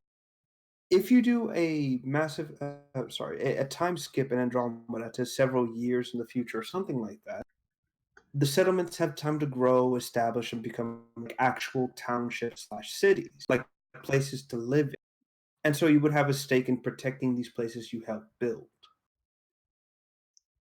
Yeah, give it time to develop a Starbucks, maybe a 7-Eleven. But exactly my point. You feel invested and you feel like wanting to Yeah. protect these places. On top of that, you also give the player a chance to. Oh, sorry. And on top of that, now maybe you could, now that you've built a foothold in the Helios cluster, maybe we can spread out and actually explore the wider galaxy of Andromeda. Yeah. There's potential there. Yeah. Even if it's not an in-depth thing, maybe you are, leaving systems, finding new places, for once meeting new aliens. Darnavir. What disappointed me the most is when I set up a Hmm. military colony that didn't spawn military units that help during planetary defenses or during missions. That would be nice to have military units. I just think that setting a military outpost should offer more options, like calling in units to attack an enemy outpost or enemy bases. Yeah, That definitely needs that, work, that, yeah. but that's the thing with Mass Effect Andromeda. The choices were very binary. It never felt like your choices actually affected the wider galaxy or the game itself. The whole time I was like making choices who leads this colony or who I put the alien council or anything like that. Mhm. Maybe it felt more like, okay, how will these choices affect the future game, not this current game? And that's kind of the problem. I mean, I didn't mind it, but at the same time, I was like, kind of want to know what happens in this game more so than what happens in the future, basically. Yeah. And like I said, that's the problem with Andromeda as a whole. Snow, I know you're there. I see you. Cause I have a handy bar at the edge of Twitch that tells me what my friends are doing. You are watching me. I know you're I see there. you. I see you. The great eye of Ivara. It's just her hoodie. Sorry. But yeah, that's the thing I want to say. And the whole thing about Andromeda just felt, kind of bland. Hmm. Okay, now she's happy, and I'm worried. Look at the stream.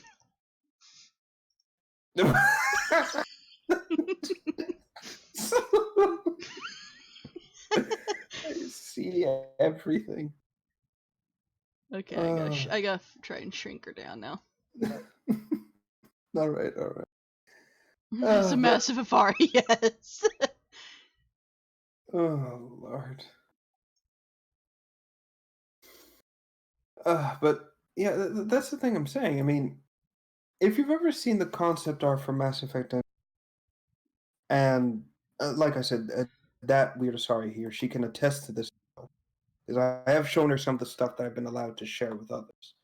Mhm. There was a lot more for the game. We're talking about different systems, new alien race, not just the Ked and the Angara, but more like interesting, strange, and out there species. I remember that like one of them was like this weird shape shifting species that was very primal. Like you would, if they felt threatened, they would change their shape, like open up in these weird, unusual ways. Or, Mhm. sorry, my computer had a freezing moment there. Or there was an insect race as well that actually rode gigantic stag beetles.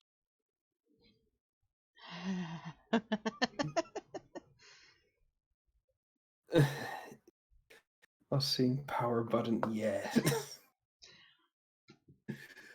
I hate the fact that I love that. But like I said, there was more to the game, but technical oversight and of course crunch and everything kind of killed it. But this is something you can do and improve in the hypothetical sequel. Again, take a look at the original trilogy. Yeah, we had a nice collection of aliens we met, for the first game, and yet Mass Effect 2 gave us uh, more aliens in the sequel. The what's the word? Like the Vorcha, and we actually got to see more of the Batarian, and that kind of thing. Mhm. And even the Drow later on. Hold on. Speaking of Andromeda, I've been digging through. It would seem that we were supposed to be able to actually choose our character race at some point in the. Yes, That would have been that's awesome. well, that's the thing. I've been telling for a while now. Well, it wasn't just for the beginning of the game as well. I think this ties back into that whole Apex project they were doing. Again, I've mentioned this before, but there was something called Project Apex uh, that wasn't part of like Apex Legends. Like, let's get that clear. It was something Mhm. else. And the point of that was it was either going to spin off of Mass Effect Andromeda, or it was going to be part of Andromeda proper. And in it, the player was supposed to pick a different species from the Milky Way in Andromeda and do a series of like side missions that revolved a little bit after the main game. Like we're talking about weeks to a month later, so not that long into the future. And it was supposed to be like your own little crew. Whatever race you didn't pick would become like part of your crew, basically. So it was more like pick the main protagonist and choose how they look, and then choose how the crew looks, basically. But then that got scrapped because EA said, "Okay, we're cutting all Andromeda." Not We're cutting what? surprising. No, we're cutting everything for Mass Effect and Ah. because no profit. Not surprising. But we have the fixes for the game. No, we're done. In case Again. anybody is curious, Mhm. YouTube chat does not show up on the restream chat anymore. So we're actually having to read the YouTube chat from the stream itself. Yeah. Again, another reason why to leave you. On top of a lot of other shit. Yeah. But yeah. But no, she's not wrong. It's strange, though, that it got caught and removed. And again, this kind of goes back to like a lot of was being changed around from Andromeda. Again, moving away from having Alec Ryder be the protagonist. Again, why so much material was focused around him, actually. And then just doing this, rebuilding characters from the existing alien characters from the ground up. Like, have you actually ever seen the Turians from Andromeda and then the ones from Mass Effect 3? I don't remember. Uh, Space Raptor people. Hold on, I'll show you side by side. And like I said, and I've explained this before, but basically, the development team for Andromeda wanted to rebuild all the aliens from scratch.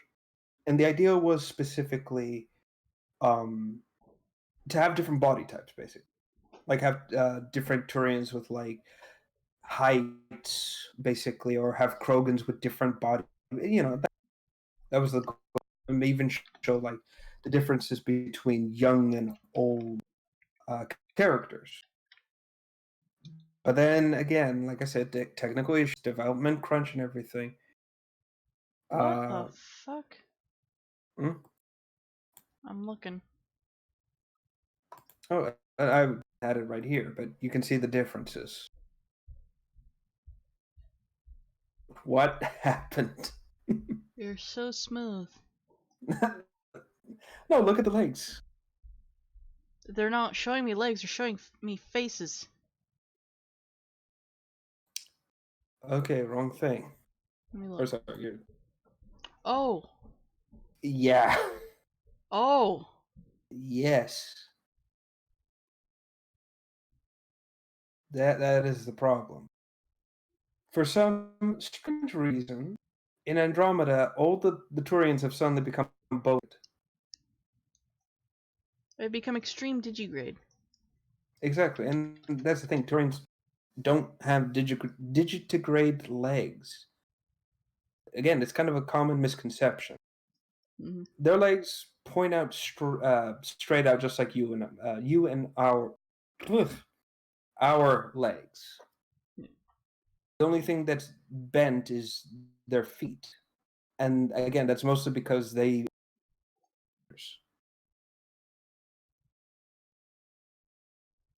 Yeah, let that sink in. Space raptors. Give it a time. I'm sure that's going to be a movie song. Jurassic Technically Park it is. is if you look at a Turok. Yeah, true. Well, I mean, the actual raptors in space. Like they're Yeah. just wearing full-on spacesuits. Dinosaurs But versus aliens. but that's kind of the point. Turians evolved from a kind of a predatory avian slash reptilian species. And so they have more straighted out legs like ours, except the only thing that's different is their feet, which Mm-hmm. have a sort of digitigrade look to them. For some strange reason, the creators of Andromeda didn't get the memo that they're not digitigrated individuals and decided to just basically make them, well, bow-legged as all hell. It's kind of an unfortunate mess up. Oh, let's talk about sentient space. Oh my. That is what Turians are. I'm sorry. They are space raptors. I'm, like I said, I'm just waiting for the documentary that shows us the history and evolution, and that weird period of time where Turians had feathers for some strange reason. But yeah. So you had that going on, and then for some weird reason, you had more stranger aliens steal the Solarians, for fuck's sake. Like I said, it was just a bad idea in the overall. What they should have done from day one, and I've said this from the beginning, is that okay, take the designs you have or the files for the original aliens and just touch them up. Don't fuck around with the bodies until you have a set goal. Yeah. And that oh jeez, fluffy carrot. No, I don't want to imagine that. No. So I knew you were gonna do that. I was actually hitting the button and then I realized I clicked the wrong button on the voice changer thing. Oh, yeah. Like I said, I don't want to think about that. But still, like I said, they lack of information, model information, and boom, we've got this weird subspecies of Turians that are more space raptor than we give them credit. Yeah. Ugh, among other problems, but you know, I'm sure we've rambled enough about what's happening. This Future let's games. move on to the second topic. It's gonna be a short topic. All right, I didn't. It's fine. It's fine. Well, the point is, a new game is in the works. Nobody knows what's going on with this project.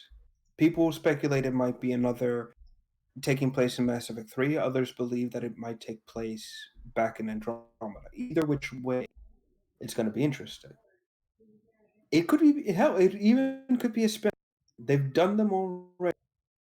I don't think anybody would be too adverse at the idea of having a small spin-off game, even if it could be the hypothetical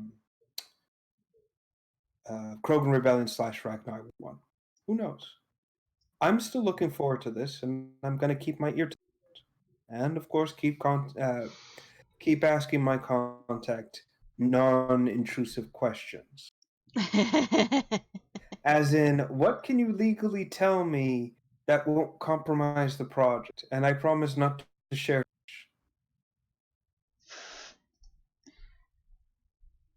Yeah, but I'll keep working and see what happens. But yeah, that's everything for Andromeda. Or not Andromeda, Mass Effect title. Ah! Eesh. I keep fucking up revival.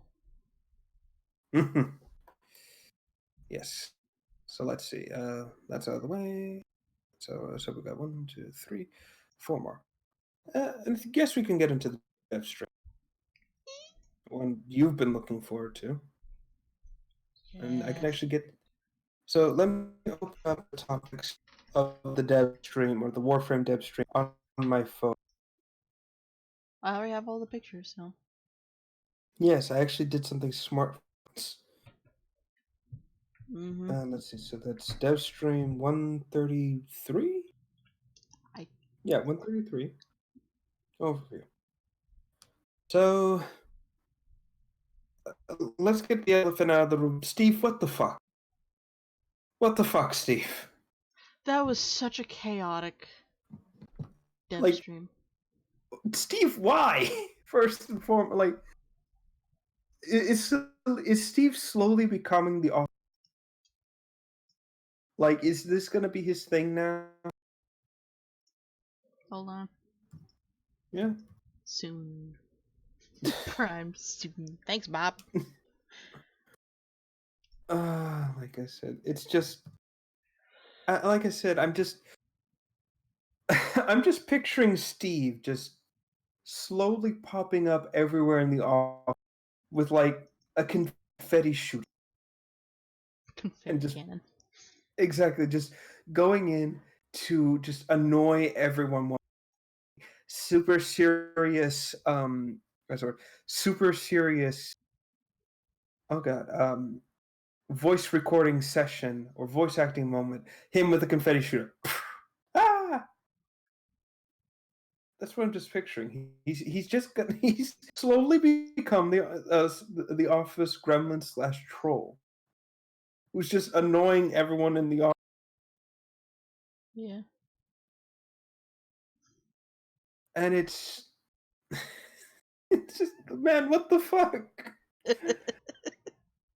He's changing. Not, don't know if it's for better or for worse. It's all that beer and the weed and the it slowly just turned him into something he shouldn't be. Oh man. But no, in all seriousness, we don't hate Steve. Steve, No, Steve, Steve, no, no, no. Steve, You know what? Steve. Honestly, like if Warframe was ever to have a mascot, it would be Steve. Like legitimately. And I say that because he's the most animated guy of the entire. Like sorry, Rebecca's like the heart and soul of the company, and Steve's the mascot. He's the kooky mascot that's like And then there's always Megan. there. Oh yeah, and there's Megan. Megan is Megan. Mm. And we got all these amazing. Uh-oh. What? Error. YouTube is not receiving enough video to maintain smooth streaming. Oh, Viewers will experience buffering. Oh boy. We're sorry about that, ladies and gentlemen. YouTube beat us. It's either that or being DDoSed by someone. I'm going to do the smart thing here. And back up the stream. Yes. No. I'm gonna put links to Twitch and Mixer in the chat. I'm doing the smart thing and just putting. Yes. I'm just telling people to go somewhere else than YouTube. But like I said, it's. I'm willing to believe that Steve really is just the mascot of digital extremes at this point. He's the embodiment of chaos, and I love him for it. Yep. So, for some reason, to give context, nobody showed up for the dev stream 2 days ago.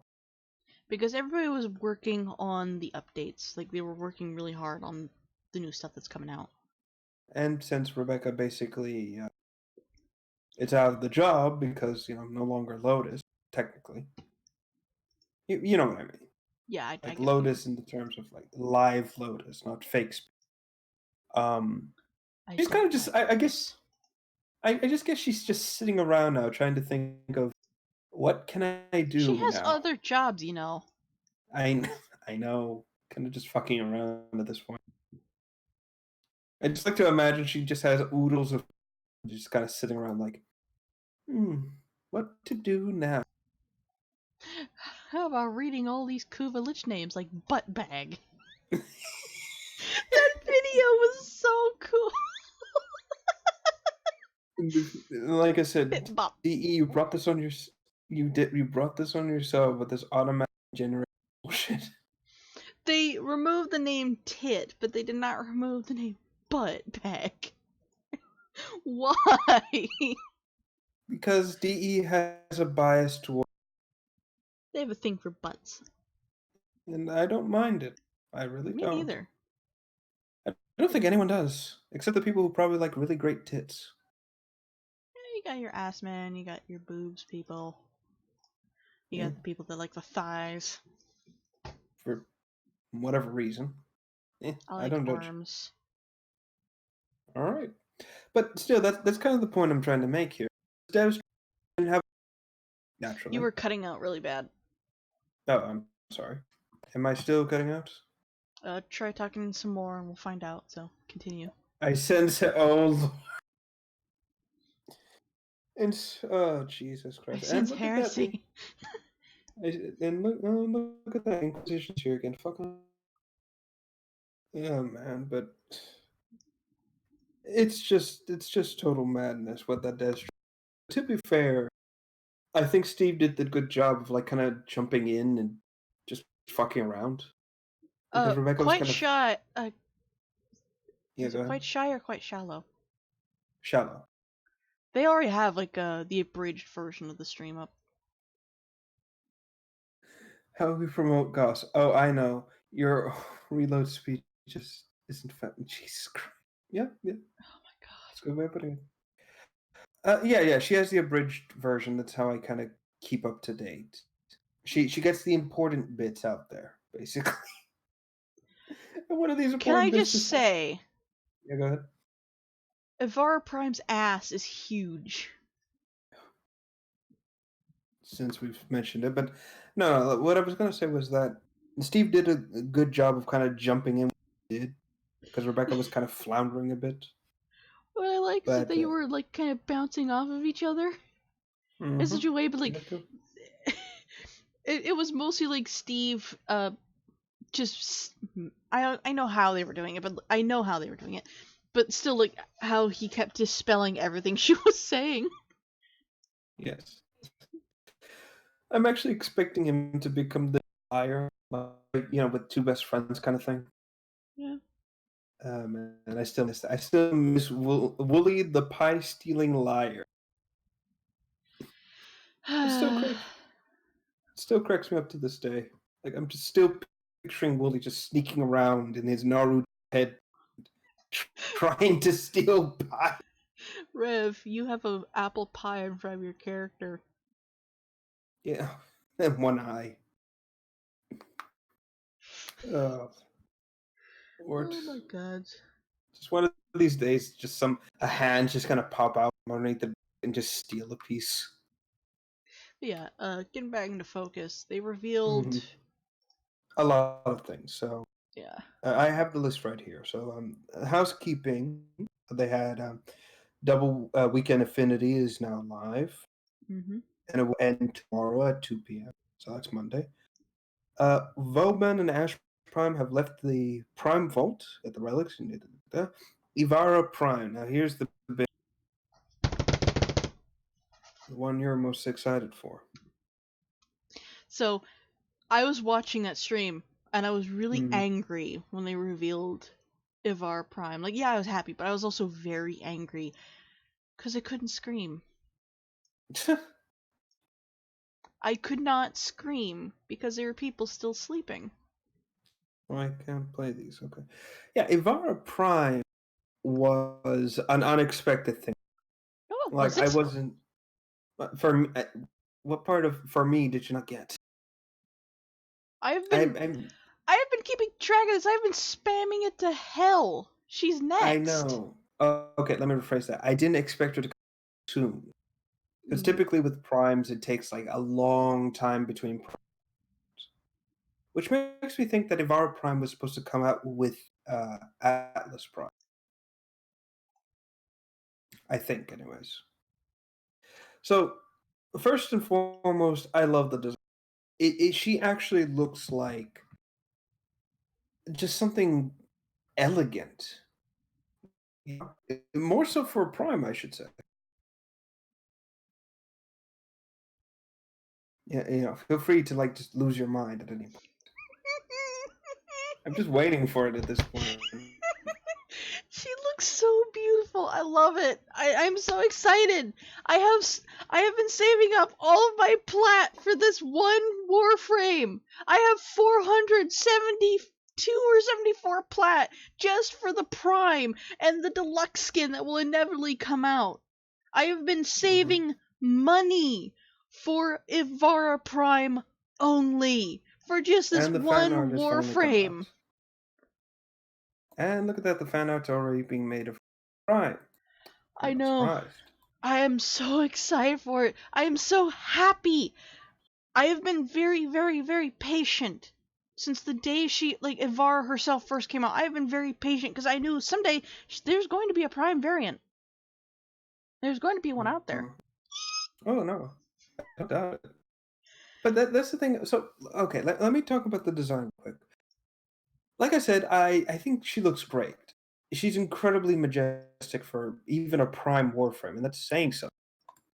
What I actually like is the aquatic aesthetics they've given, like more so than I expected.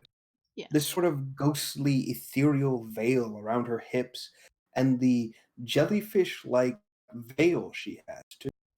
Yeah. So they continued with the theme of the fact that the original Vara is based off of tree frogs, which are quite poisonous. So they went with another Mhm. thing that's quite poisonous, and also kind of tying into Ivara's ethereal skirt. They went with jellyfish, which is notorious. Yes. I love the design. And I've noticed this with a lot of other primes. Like the base Warframe that we see, like going with Ember here, the base prime for Ember was a chicken. Obviously. That's it. It was a chicken. But then like the prime comes out, and the prime is a phoenix. Uh, Valbin is a scientist. Prime. Oh, sorry, no, not a scientist. A train. Mhm. Prime comes out. He's a knight. Ash Prime doesn't really change very much.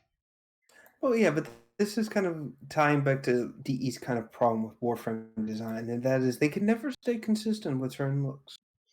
What I think is that Or over sorry, time, like in-universe looks. poisons if you come to Australia. Yeah, yeah, yeah. It's kind of ironic that you're here when we're talking about this. Um, the thing is, this is just Mhm. like my point of view here. The primes were like the pinnacle, or like the first version of each Warframe. Like they had look flashy, but they weren't practical. So they had to go with something that was in abundance for their design. Chickens, Mhm. obviously. Frogs, holy shit. Like frogs are notoriously problematic with how many there are. Yeah, but again, that's what I'm like.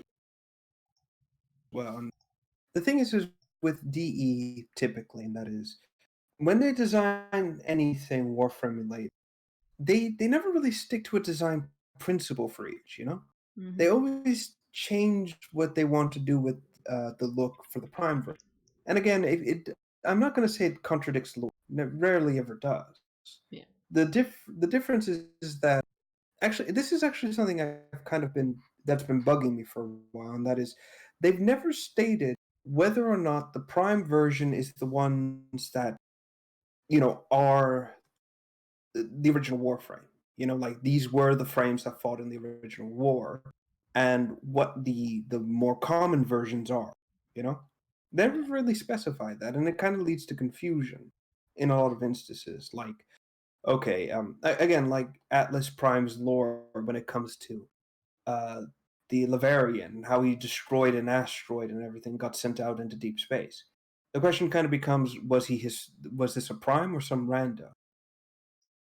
Which again, it kind of leads me to this theory, kind of a bit of a fan theory, that the primes don't exist. And by that I mean like they were never put into circulation by the Orokin. These were just designs and looks that were created but never implemented for the primes. And the base ones we see all over the place are that. These are the original warframes that were created like out of the prototype stage. And they become primes via some arcane method we don't like the frame itself evolves into a prime Yeah. via Orokin technology, which explains why Valkyr Prime looks so much like her Valkyr skin and not the Gemini version. Again, this is just me trying to So by explain the what way, primes could be. um, this means that Neja is next. Oh, good. Either Neja or Inaros. Because I'm looking at the list of like who came out, like the order they came out in. Yeah. And I am going to preach this for as long as I can. I was right. Mhm. I was right about this. Because every time like a prime comes out, I will look at this list. I will see who's coming up, and I will say it'll be either this or that, and I'm always right. It's never like 2 frames ahead or just a different frame in general. Or a different frame in general just for like a promotional thing. And It's maybe always give gonna. that to Yeah. maybe give that to Quiet Shy. Quiet Shy, because she's always wrong when it comes to this. Slash pissed off.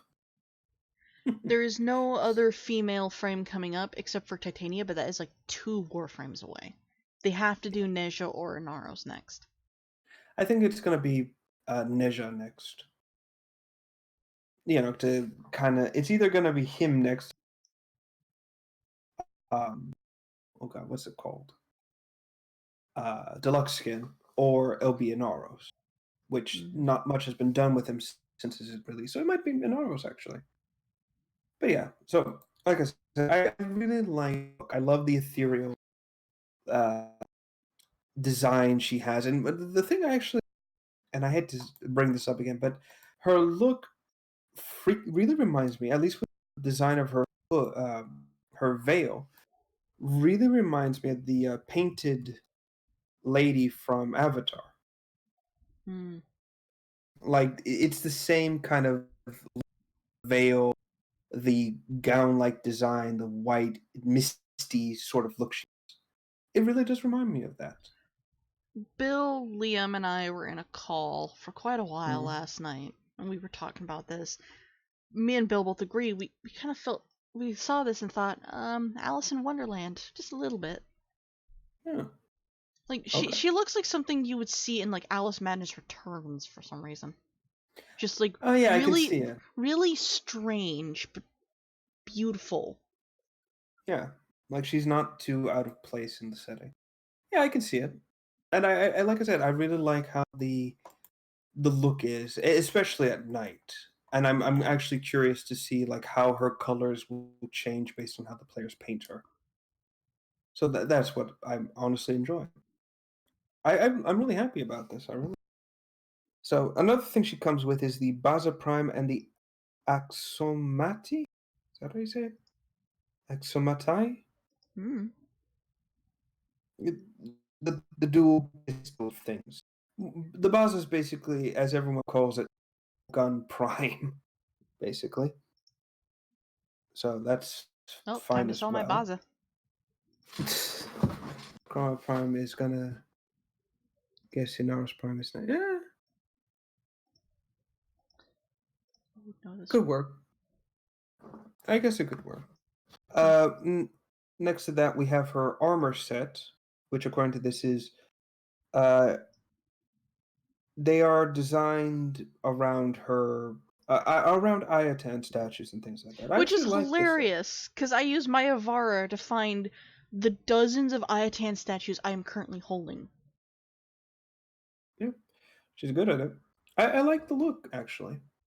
Like it's a sort of regal-esque design, and it fits really well. Yeah.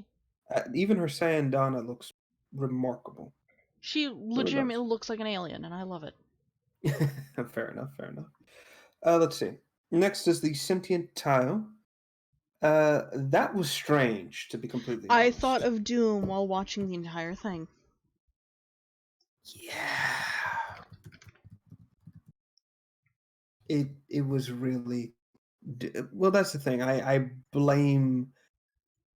It feels like Doom because it's a very organic sort of setting. It's Like also red and black and dark. You got things flying around shooting at you. yeah, that was honestly a bit scary. Like I saw that, my I immediate saw thought the was crawling things, went nope, nope, nope, nope. exactly like bring in the spray bomb, bring in everything, roach bombs and all that I shit. actually have a gift for that. Just all over the place. Where is it? Like no, Oh, there it is. it's not roach. It's pesticide, but the ingredient is void energy. This is golden spray, just be gone, vile thing. Just Just gonna play that a little bit until you see it. all right. Well, waiting on that end. Oh, okay. Yes, exactly. It's like the fuck.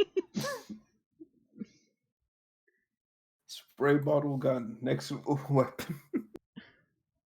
Yeah, but yeah, that's honestly the tiles that look freaking scary in a good Can't wait to see what it's. I can't wait to go in there as Ivara Prime.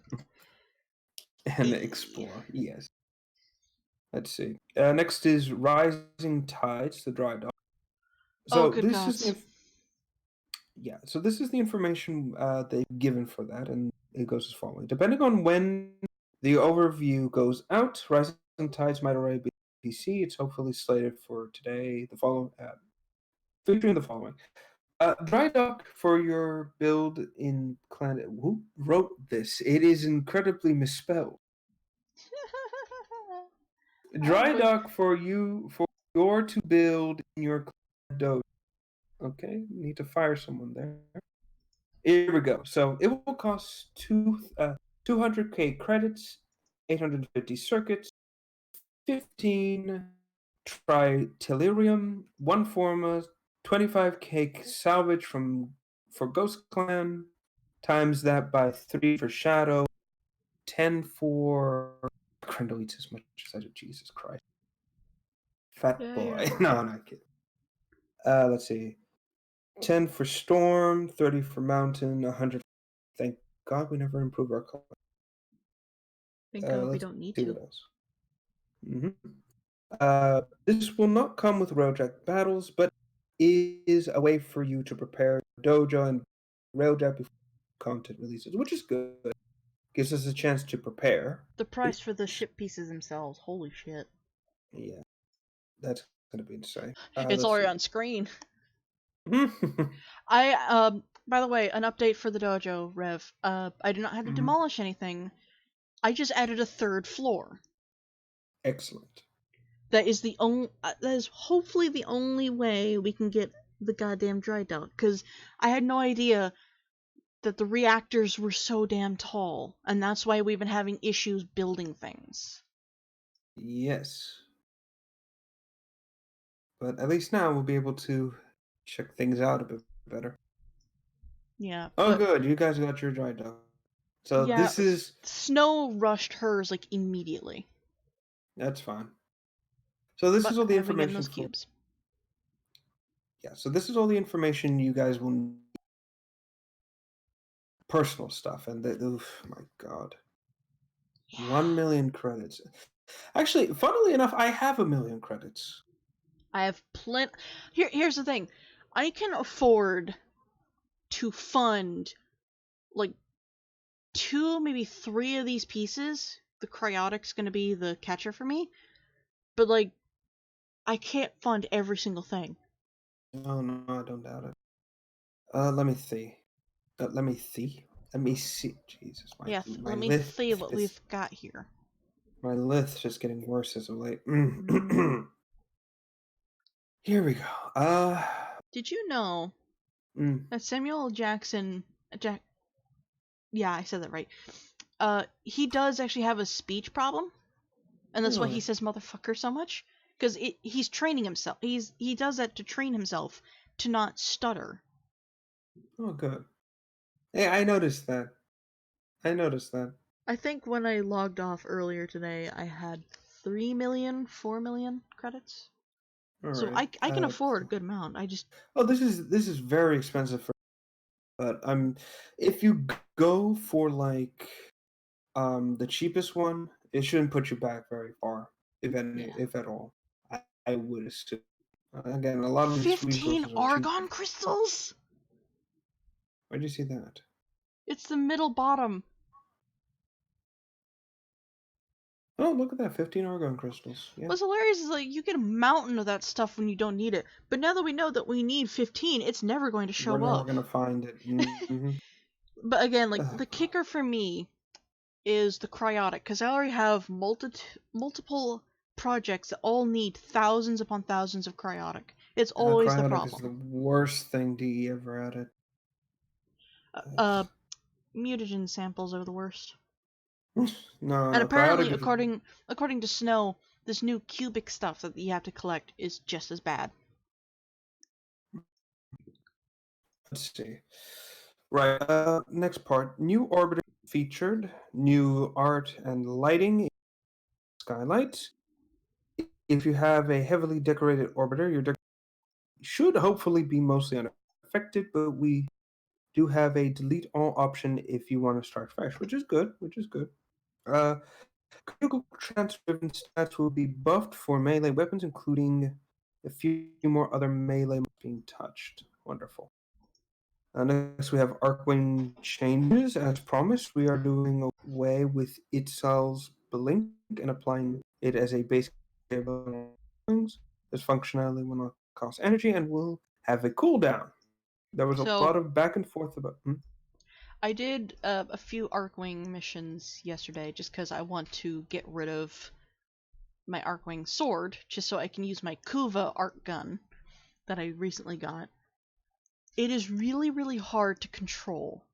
Like, you're Oh not boy. sliding around like you did before, which is great, but it's really hard when you use melee. Because, I like, don't when doubt you it. used melee before, you would immediately teleport to the enemy. Now, you just sit there flailing, doing the same motion over and over again, and you have to manually move closer. Let's see here. Sorry, I'm still reading. Uh, After burner is now instantaneous, and you build towards the zip line. Okay, so let's jump into the Kuvalich stuff. Kuvalich changes. We are planning on expanding the Requiem and Parazon system to other factions. Oh, fuck me. We are planning to continue iterating on existing systems following feedback in the new year. In the meantime, we have two additional changes that should be released with Rising Tides. If you down your lich 3 times in a mission without using the Parazon, it will flee and not rank. Thank you. Oh, thank You have, gods. you have no idea I how annoying that is. accidentally got my Lich to rank 5. And when I finally had, like, the 3 words, it was sheer luck that I had them in the correct order. Because I did not want to have Oh, to I don't deal know. with level 6. Hmm. I actually just want. I was hoping the Requiem system would be changed ever so slightly, Yeah. but yeah. Let's see. Rank 1, 2, 3, and 4. Drop squad members on them, whether at least You to are defeat or cutting ranking out up. so bad. Right. Sorry, I'm probably too far from my mic or something. So yeah, that Discord is finally having a meltdown. Uh, okay, that's it. Zaz will now have skins, Yay. which is good. Awesome. Oh my god. Equinox and Nox already released. It's good. Okay, now here's the new Corpus weapon. This one I've wanted. You're roboting. The radi. Hold on, I'll be back.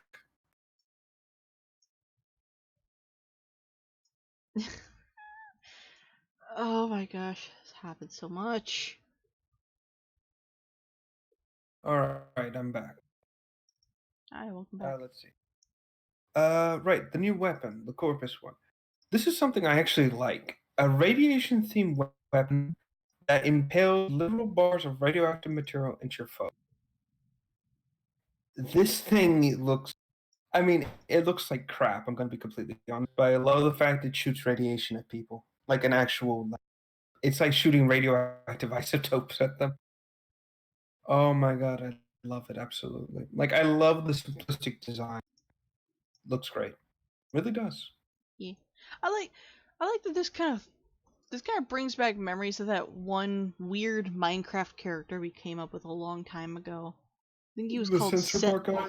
Sensor Man. Yeah, I remember that. Pity we never did anything with him. No, we never got to.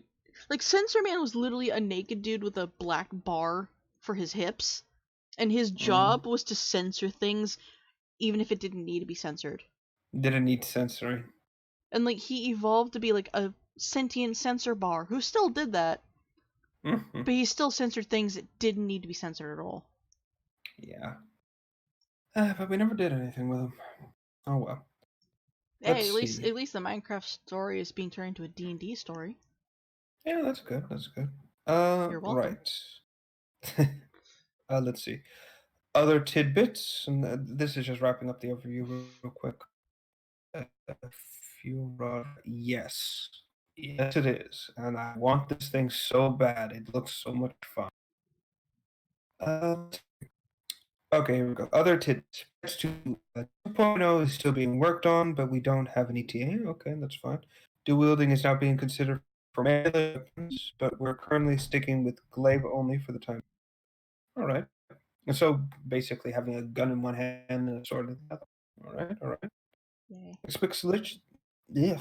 Expect liches to have a connection with rail jacks, like seen in town. Yeah, yeah. Okay, here's something interesting. Ironically, you mentioned rooms for a second. Room destruction in dojos m- might no longer have a delay, or at least was discussed internally. So that's good. At least we get to demolish something if we need to. Instantly. Oh, now this is going to be interesting. You ready for this? Okay. Kuvaviches have been discussed as potential railjack crew. Oh yeah, yeah. I'm excited for that. Syndicates might also have a role in your railjack crew once that's released as well. I'm like, the idea of your lich being a crew member is amazing. E. Like, could you imagine this, right? Like, your lich, this super buff, powerful dude, is in your ship, right? And the second, like, the enemy boards that ship, like, they're all rushing. Like, imagine this. Like, They it's a run bunch of into they run into your cove and go, haha, you thought you could sneak up on me? Butt bag? no, no, no, no, no, no, no, no. It's like the crew is like sorry, like maybe a majority of the crew is heading to the lower decks to avoid the heavy fighting. Like they're not fighting people, like just engineers. Mhm. And then a Grenier crew suddenly boards onto the onto the rail jack. They're all fighting, and then suddenly the lich just kind of stomps down from like the upper level. They're like shooting at him, but because he's a lich, he can't die. So he like has his kuva weapon in one hand, grabs another guy, and just throws him against the wall, or uses him like a weapon while fighting the others. My Like my that most would be amazing. recent my most recent lich, Aussie, as he's Hmm. called, had and this is like the Kuva Arcwing gun, which also makes him just far more terrifying. Uh, it is a automatic grenade launcher, so it's a machine gun grenade launcher. Yeah, I've seen it. So knowing that they can potentially have a Kuva Grappler or similar is even more terrifying. Oh, it's gonna be fun. Like I said, I'm honestly just like I'm looking forward. If the crew thing is still an option, I'm beyond excited. Like actually, just want to. I really am tempted to just keep my lich alive. Like I haven't messed around in Warframe in a while. I have no idea why, Mm. but my lich is still alive. I guess maybe it's because of the whole like Requiem system that kind of put me off of like doing Warframe because I have shit RNG. So In your computer. yeah. So I guess that's kind of why I've been so like me, you know. Mm. But yeah, I'm looking forward to it. I really am. It's gonna be interesting. But Yeah. yeah, that covers everything of the dev stream as far as we're concerned. So let's see, one, two, three. We got three more. We got the Steam. Well, we can no longer call it Steam because it's pretty much been confirmed. Yeah, So I vaguely talked about that at the beginning when you weren't here. yeah. Well, I guess we can talk more about Half-Life Alex, and we can save the other two topics for another day, since they're kind of timeless. Oh, everybody I needs a say G-Man. timeless. An HD Hmm? G-Man. Like, holy crap. So yeah, so a little while ago, we actually talked about another game called um, what's it called? Boneworks, and we talked about it. And we were like, what? We mentioned how this is a game that's like kind of connected to Steam, and we were kind of like, okay, how odd is this? Hmm. And then suddenly, Half-Life Alyx, not even a week later. So Yay. let's talk about this game. According to the information, this game is a prequel to Half-Life 2.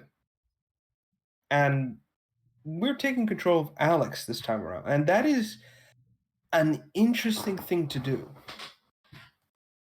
Because, well, I'm going to be honest. This kind of game feels more suited for Gordon Freeman. You know, he never talks. He's kind of a John Wick-esque character when it comes to, like, this sort of situation. Yeah. So why why not Gordon? Why go with Alex? That's been my big question this whole time. Uh, Probably because Alex is a little bit more animated when she fights. Hmm. Like, Gordon uses guns. He keeps his distance, Yes. but for the most part, he uses guns. Alex, we have actually heard, not seen, she is more hands-on. Like, we've heard her knock out Combine with her hands. Mm-hmm. She's also from, like, if you goof around while the NPCs are walking around, she's a lot more flexible. Okay, point taken. Well, that's the thing. It was very, but yeah, but Alex really is. She's a survivor. She's pretty much been confirmed to be someone who's been able to handle herself quite skillfully. That's fine. It's just a VR game seems a bit odd. Again, given that this is more Gordon's feel, I would say. But I'm not too bothered really. In fact, I've often said I would love to see an Alex-centered game. And here we are. So that's what's going on. Half-Life Alyx is, like I said, a prequel. It is a prequel to Half-Life 2 proper. And I think based on the images or based on what we've seen of the trailer, it's a game set. I don't even know date wise because we don't know how It long. says it's after the 7-hour war. Okay, so but that doesn't really help because that could be a It's like the week. 7-hour war is fresh. It's afterwards.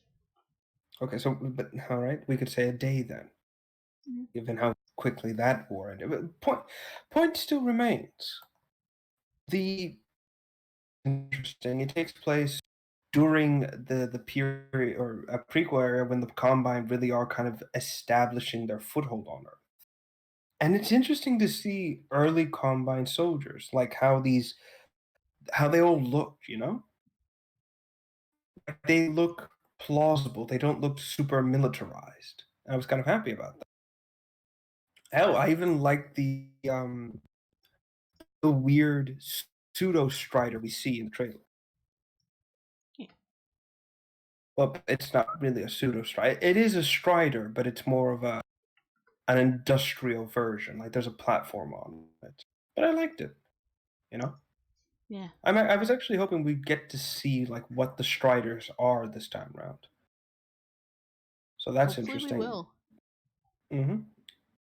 Uh, so we've got weapons. We have a new character. I don't know his name, or I don't know if his name's been shown or not. The old fellow. Yeah. I'm curious to Mm. learn who he is.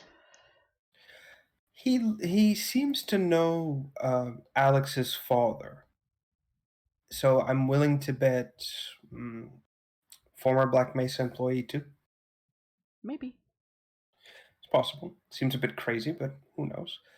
I did like that little scene where he tosses Alex the gun and just says it's unloaded, It lands. and it just Bang! It's unloaded now.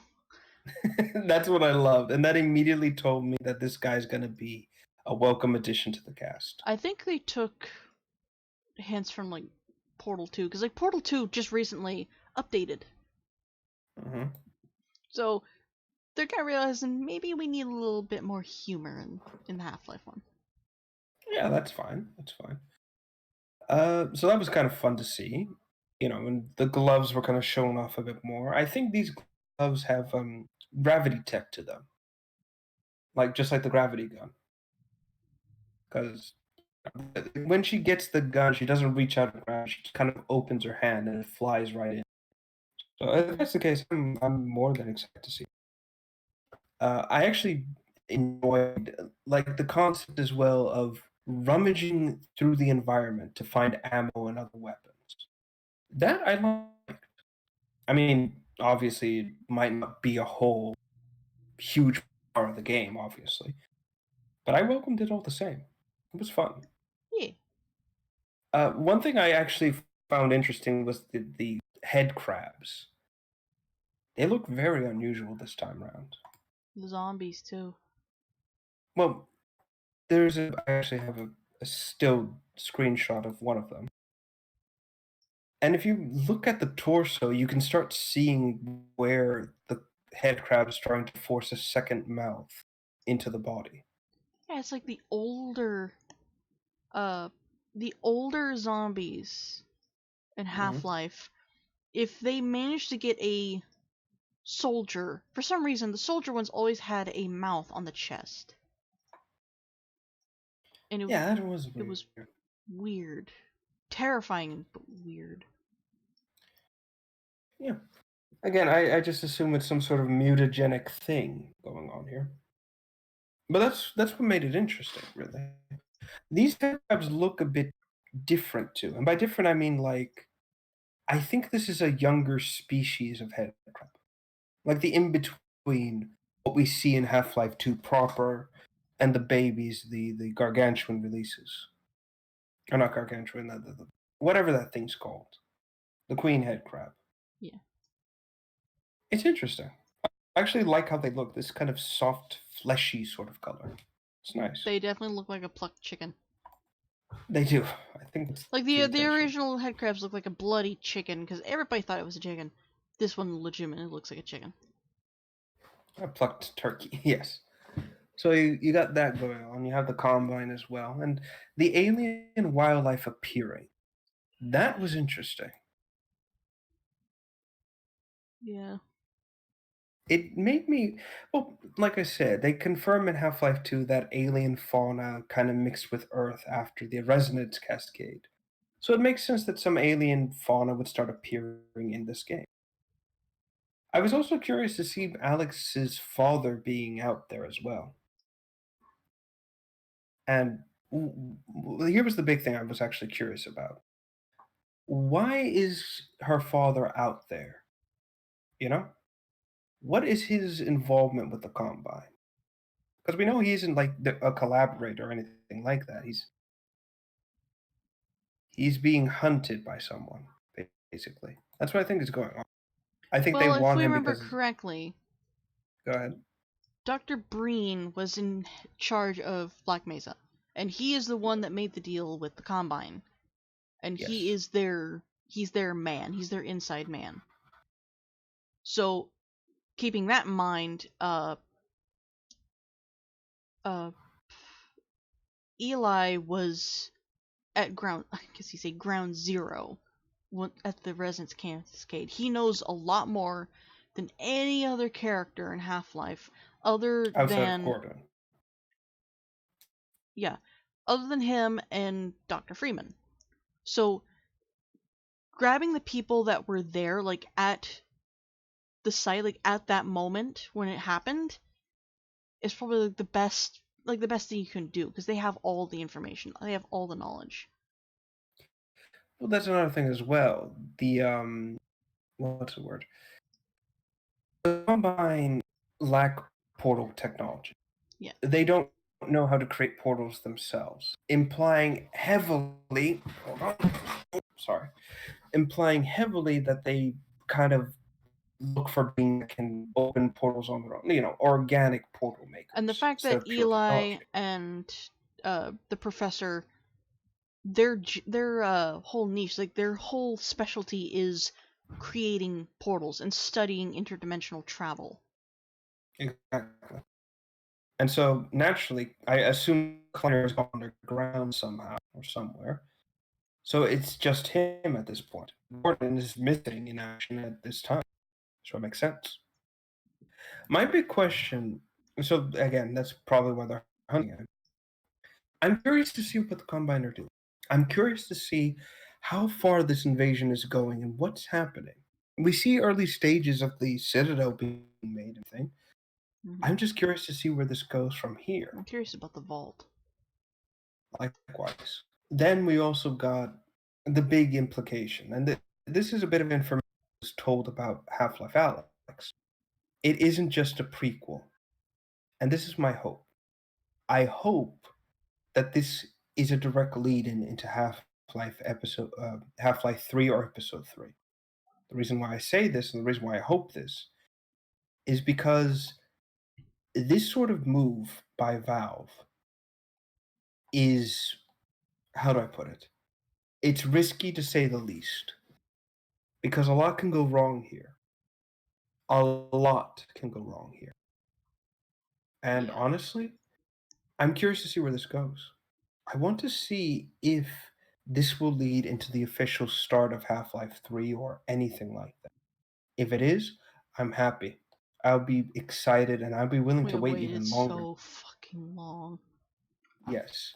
If not, it's something to hold us over until it's officially done and dusted. Until we have like a solid answer. hmm I don't think Valve wants to give up on Half-Life 3. I think this is them testing the waters again. Yeah.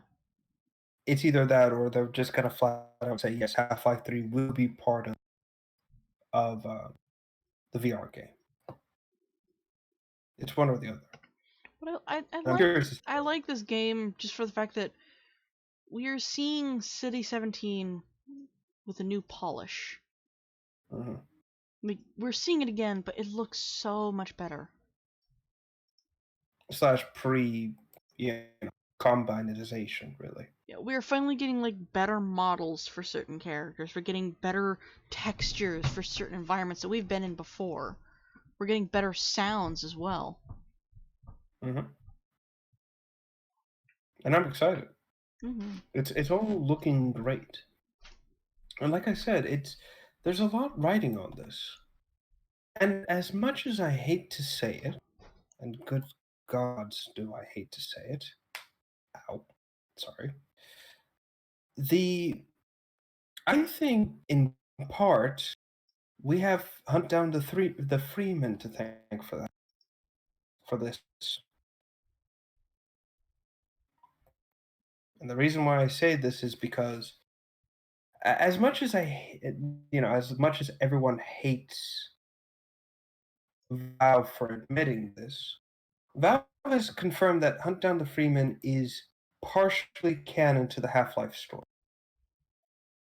Ugh. I know, just ugh. I get shudders just thinking about it. But they said part of the Hunt Down the Freeman story is canon to Half-Life, which makes me think they're just taking the aspects of the 7-hour war the game presents, maybe Mitch's connection to Alex Shepard, and that's it.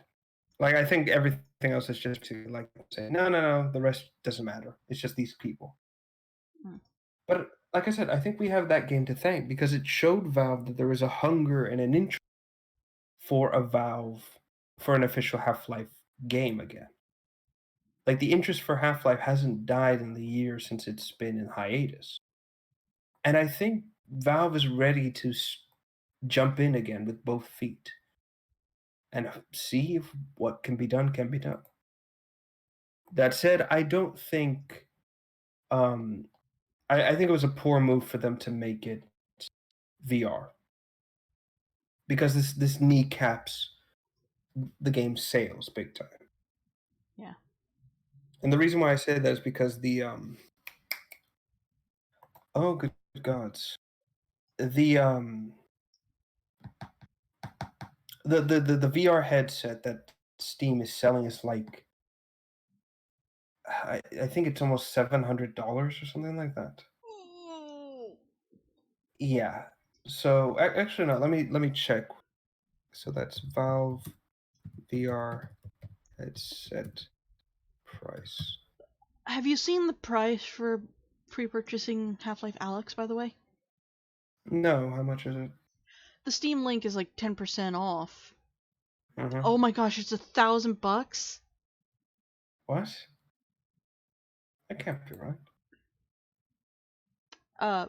But pre-purchasing Half-Life Alyx with 10% off is $53.99.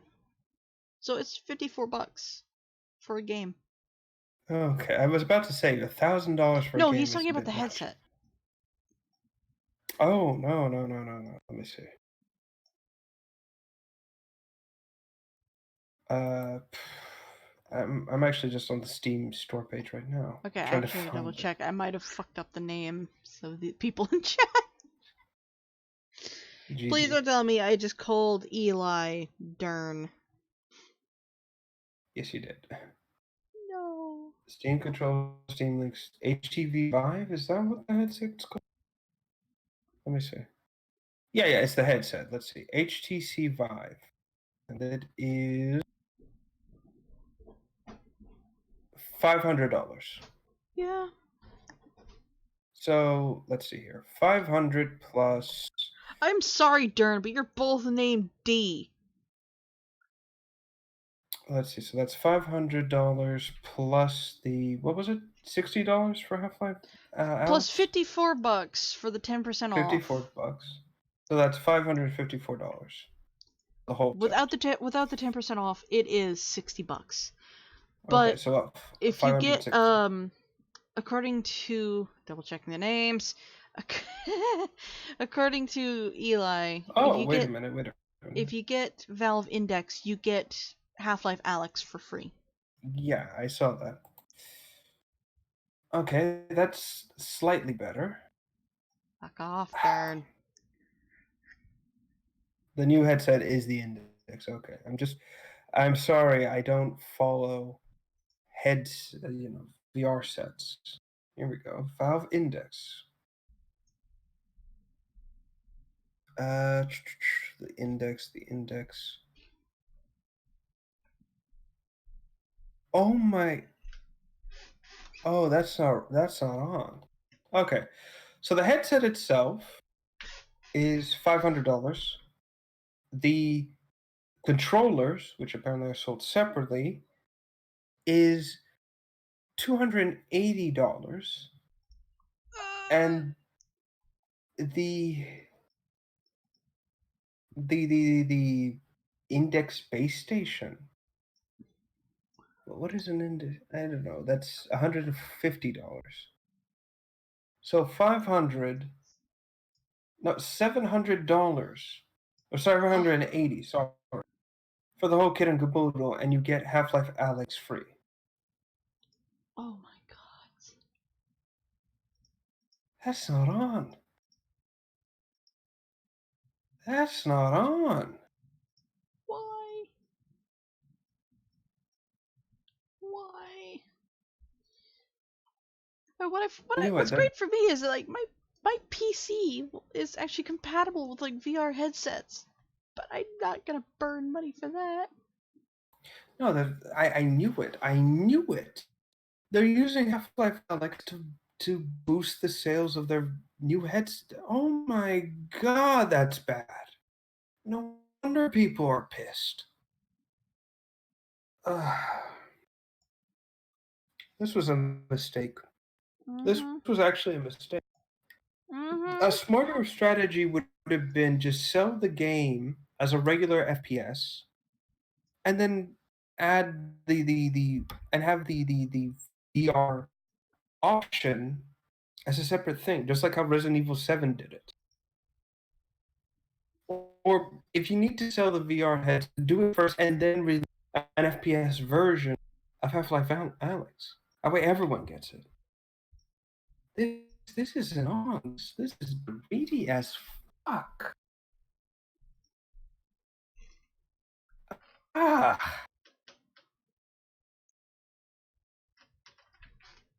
This ain't on. This really isn't on. Oh my god.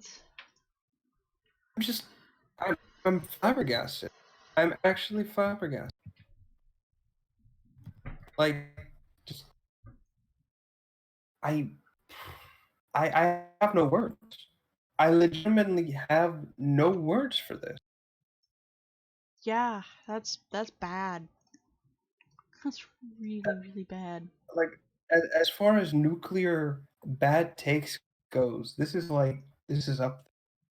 This is legitimately up. Oof. I don't know what to say. I honestly don't know what to say. Oh boy.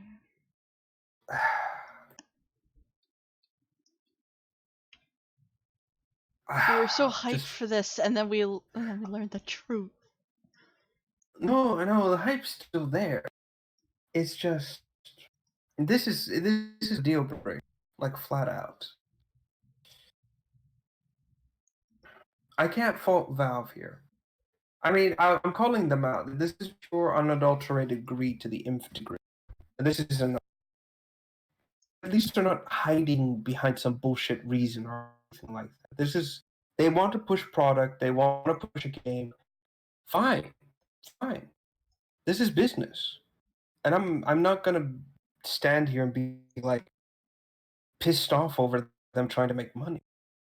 You know, they're Yeah. being like how can I gaming industry? Yeah, yeah, I get what you mean. The only reason why I'm not like exploding with rage like I typically do with Epic or anything like that is specifically because they're not lying to us or they're not trying to pull one over on us. They're being flat out honest and saying, "This is we want to push our VR headset. We want to push the game, and that's it." It's greedy as fuck, and I don't agree with it. Yeah, Durnavar is right about this. It's money grubbing to the nth degree. Flat out, I agree with this. Yeah. However, at the same time, I'm not But at trying the to same defend them time, either. when you really think about it, it's kind of clever.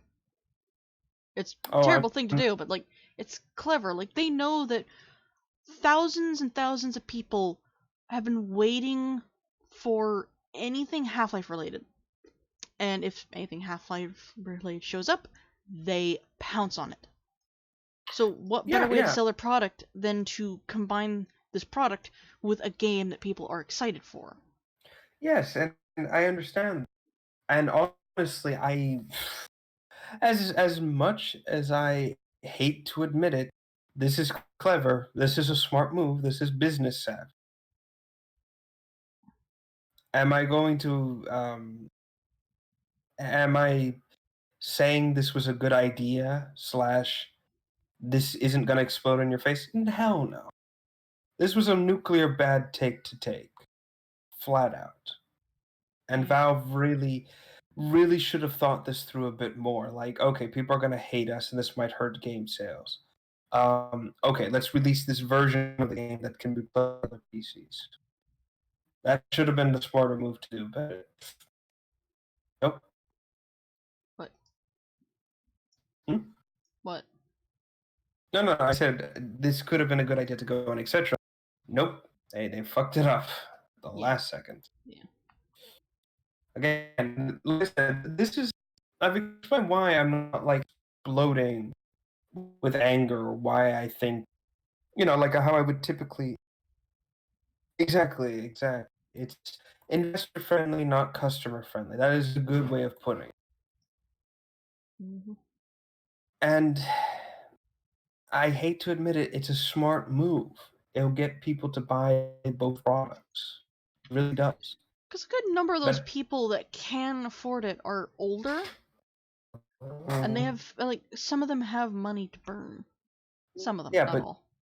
like I'm trying to explain here, the reason why I'm not Steam as much shit as I would give someone like Epic is because they're not trying to deceive their customer base.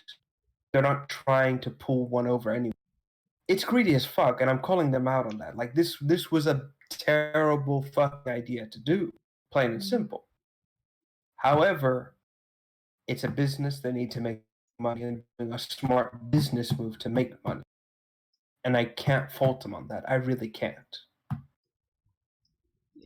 Yeah. I'm in a weird sort of limbo, right? I don't know how to out all this. Like, there's a part of me that wants to like burn them to the ground, and there's another part that wants to applaud them for their smart business move. I guess it'll come down to the consumer. Yeah. Yeah, true. They don't sell their own games. They make a lot of money other ways. I agree. I really do agree. Any games that But they have sold, they just cling to. hmm but yeah,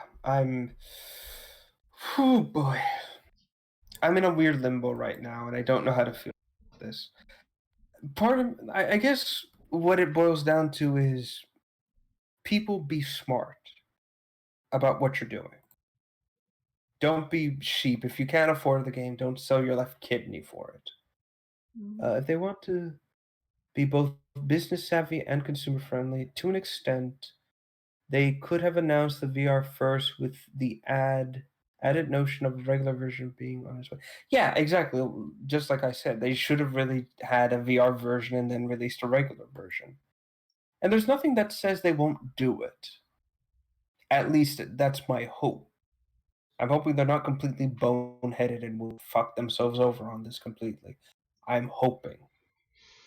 Yeah. But then again, hope only gets you so far. But yeah. At least Valve's not going the Uh, way of Disney. yeah, at least they're not doing that. Let me see. Well, like I said, like I've been trying to say, I think people should be smart about this. If you have the money and you don't have any other financial responsibilities to take care of at the time, then invest in it if you want. But if you're someone who cares more about your ethics and more about you as the individual customer, etc., and don't want to reward Valve's greed, then don't get it. Yeah. And just play something else or play a different game. That's all I'm going to say on the matter. Yeah. And it's simple. This is me trying to be as neutral as humanly possible without coming off as being a fanboy or anything like that. And trust me, that's incredibly hard. Yeah. Let's see. That's really all I can. That's all I can really say on the matter. Really, ain't much else really. Yeah. All right, let's see. Yeah. I think that's everything for now. We do have two other topics, so we can cover that another time. Unfortunately, Since they're not, we're not gonna be back until after Thanksgiving. yeah. So it's best to save some of those topics, and we are almost 3 hours in. Jesus, Yeah. I hate going that long. But yeah, we won't be back this. Hmm? Hold on, No. what she said. How about not buy it day one and instead wait for modders to work their magic to? Yeah, yeah. That's actually a better idea. I mean, we know that like at some point they're going to make an update to the game where it'll be compatible for other VR headsets, at the very least. Yes, so there's that too. And also, Steam's sale every year, like Christmas, Mm-hmm. summer. I almost said holiday, but no, it's summer. Exactly, and like I said, I'm sure modders will either make it FPS or port it down to like other VR headsets. Yeah. But yeah, so like I was saying, we won't be back for this Thursday. Again, Thanksgiving, the day Yeah. of feasting. My So yeah. most hated holiday. Mm-hmm. And I have to go to But Seattle for it.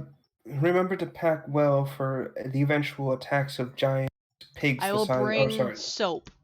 Yes, Lots be and lots of warned. soap. Yes, avoid areas where it is known to be giant roaches the size of pigs. Yeah. Hint, hint. I actually should But share this with mhm, you here. YouTube's streaming really has changed for the worst. mhm. Uh, I can start and stop the stream on OBS all I want, but I still have to click a button on YouTube itself to start and stop the stream. Oh my And it god, takes that's fucking 24 annoying. hours for it to realize that nothing's happening, and then just, say, yeah, no, there's no stream starting soon. Ugh. Oh yeah, that was a pain in the ass. So for those of you on YouTube, I'm gonna send you the link to our Twitch, because on Twitch we are going to go raid or host or whatever, like an alpha, a good friend of ours who is playing Warframe right now. Yes. Thank goodness they, like, the only saving grace with the update to YouTube is that that one particular link is not there anymore. But on Twitch there is still a creeper face down below that I have yet to remove because I keep forgetting. Because when I log onto Twitch, my first thought is not, I need to fix my channel. It's more, I'm gonna go watch my friends and get free loot. There's a streamer I've been watching where if you get 5,000 points, you get a random Steam key. Oh, cool. Yeah. That's actually kind of smart. Yeah. But, so if you're going to Twitch, there's a creeper face down below that says, donate by clicking here. It doesn't work. Don't click on it. This is my usual spiel. It's not even needed anymore. But, for those of you on Twitch, we are going to raid our good friend. I wish I could go to Australia, Darren. My mom and I actually mused that before we became enemies. But then we realized it would be hot as balls. Oh, I don't doubt it. But yeah, we're gonna go raid our friend Lycan. Thank you guys so much for joining us. We will see you after Thanksgiving. This has been Revan HH. Once again, we've been here. We hope we entertain you, and we will see you all next week. Yeah. So once again, take care, be safe, and have a good one. I hate this holiday. I really hate this holiday. There is a chance that when I get home from Thanksgiving, I will stream. I don't know what it'll be, but I'll do something. We'll see. But for now, thank you guys so much for joining us. Yeah, you have a good night, Dernavir, or day, whatever. You guys have good night, day, wherever you are. See you later.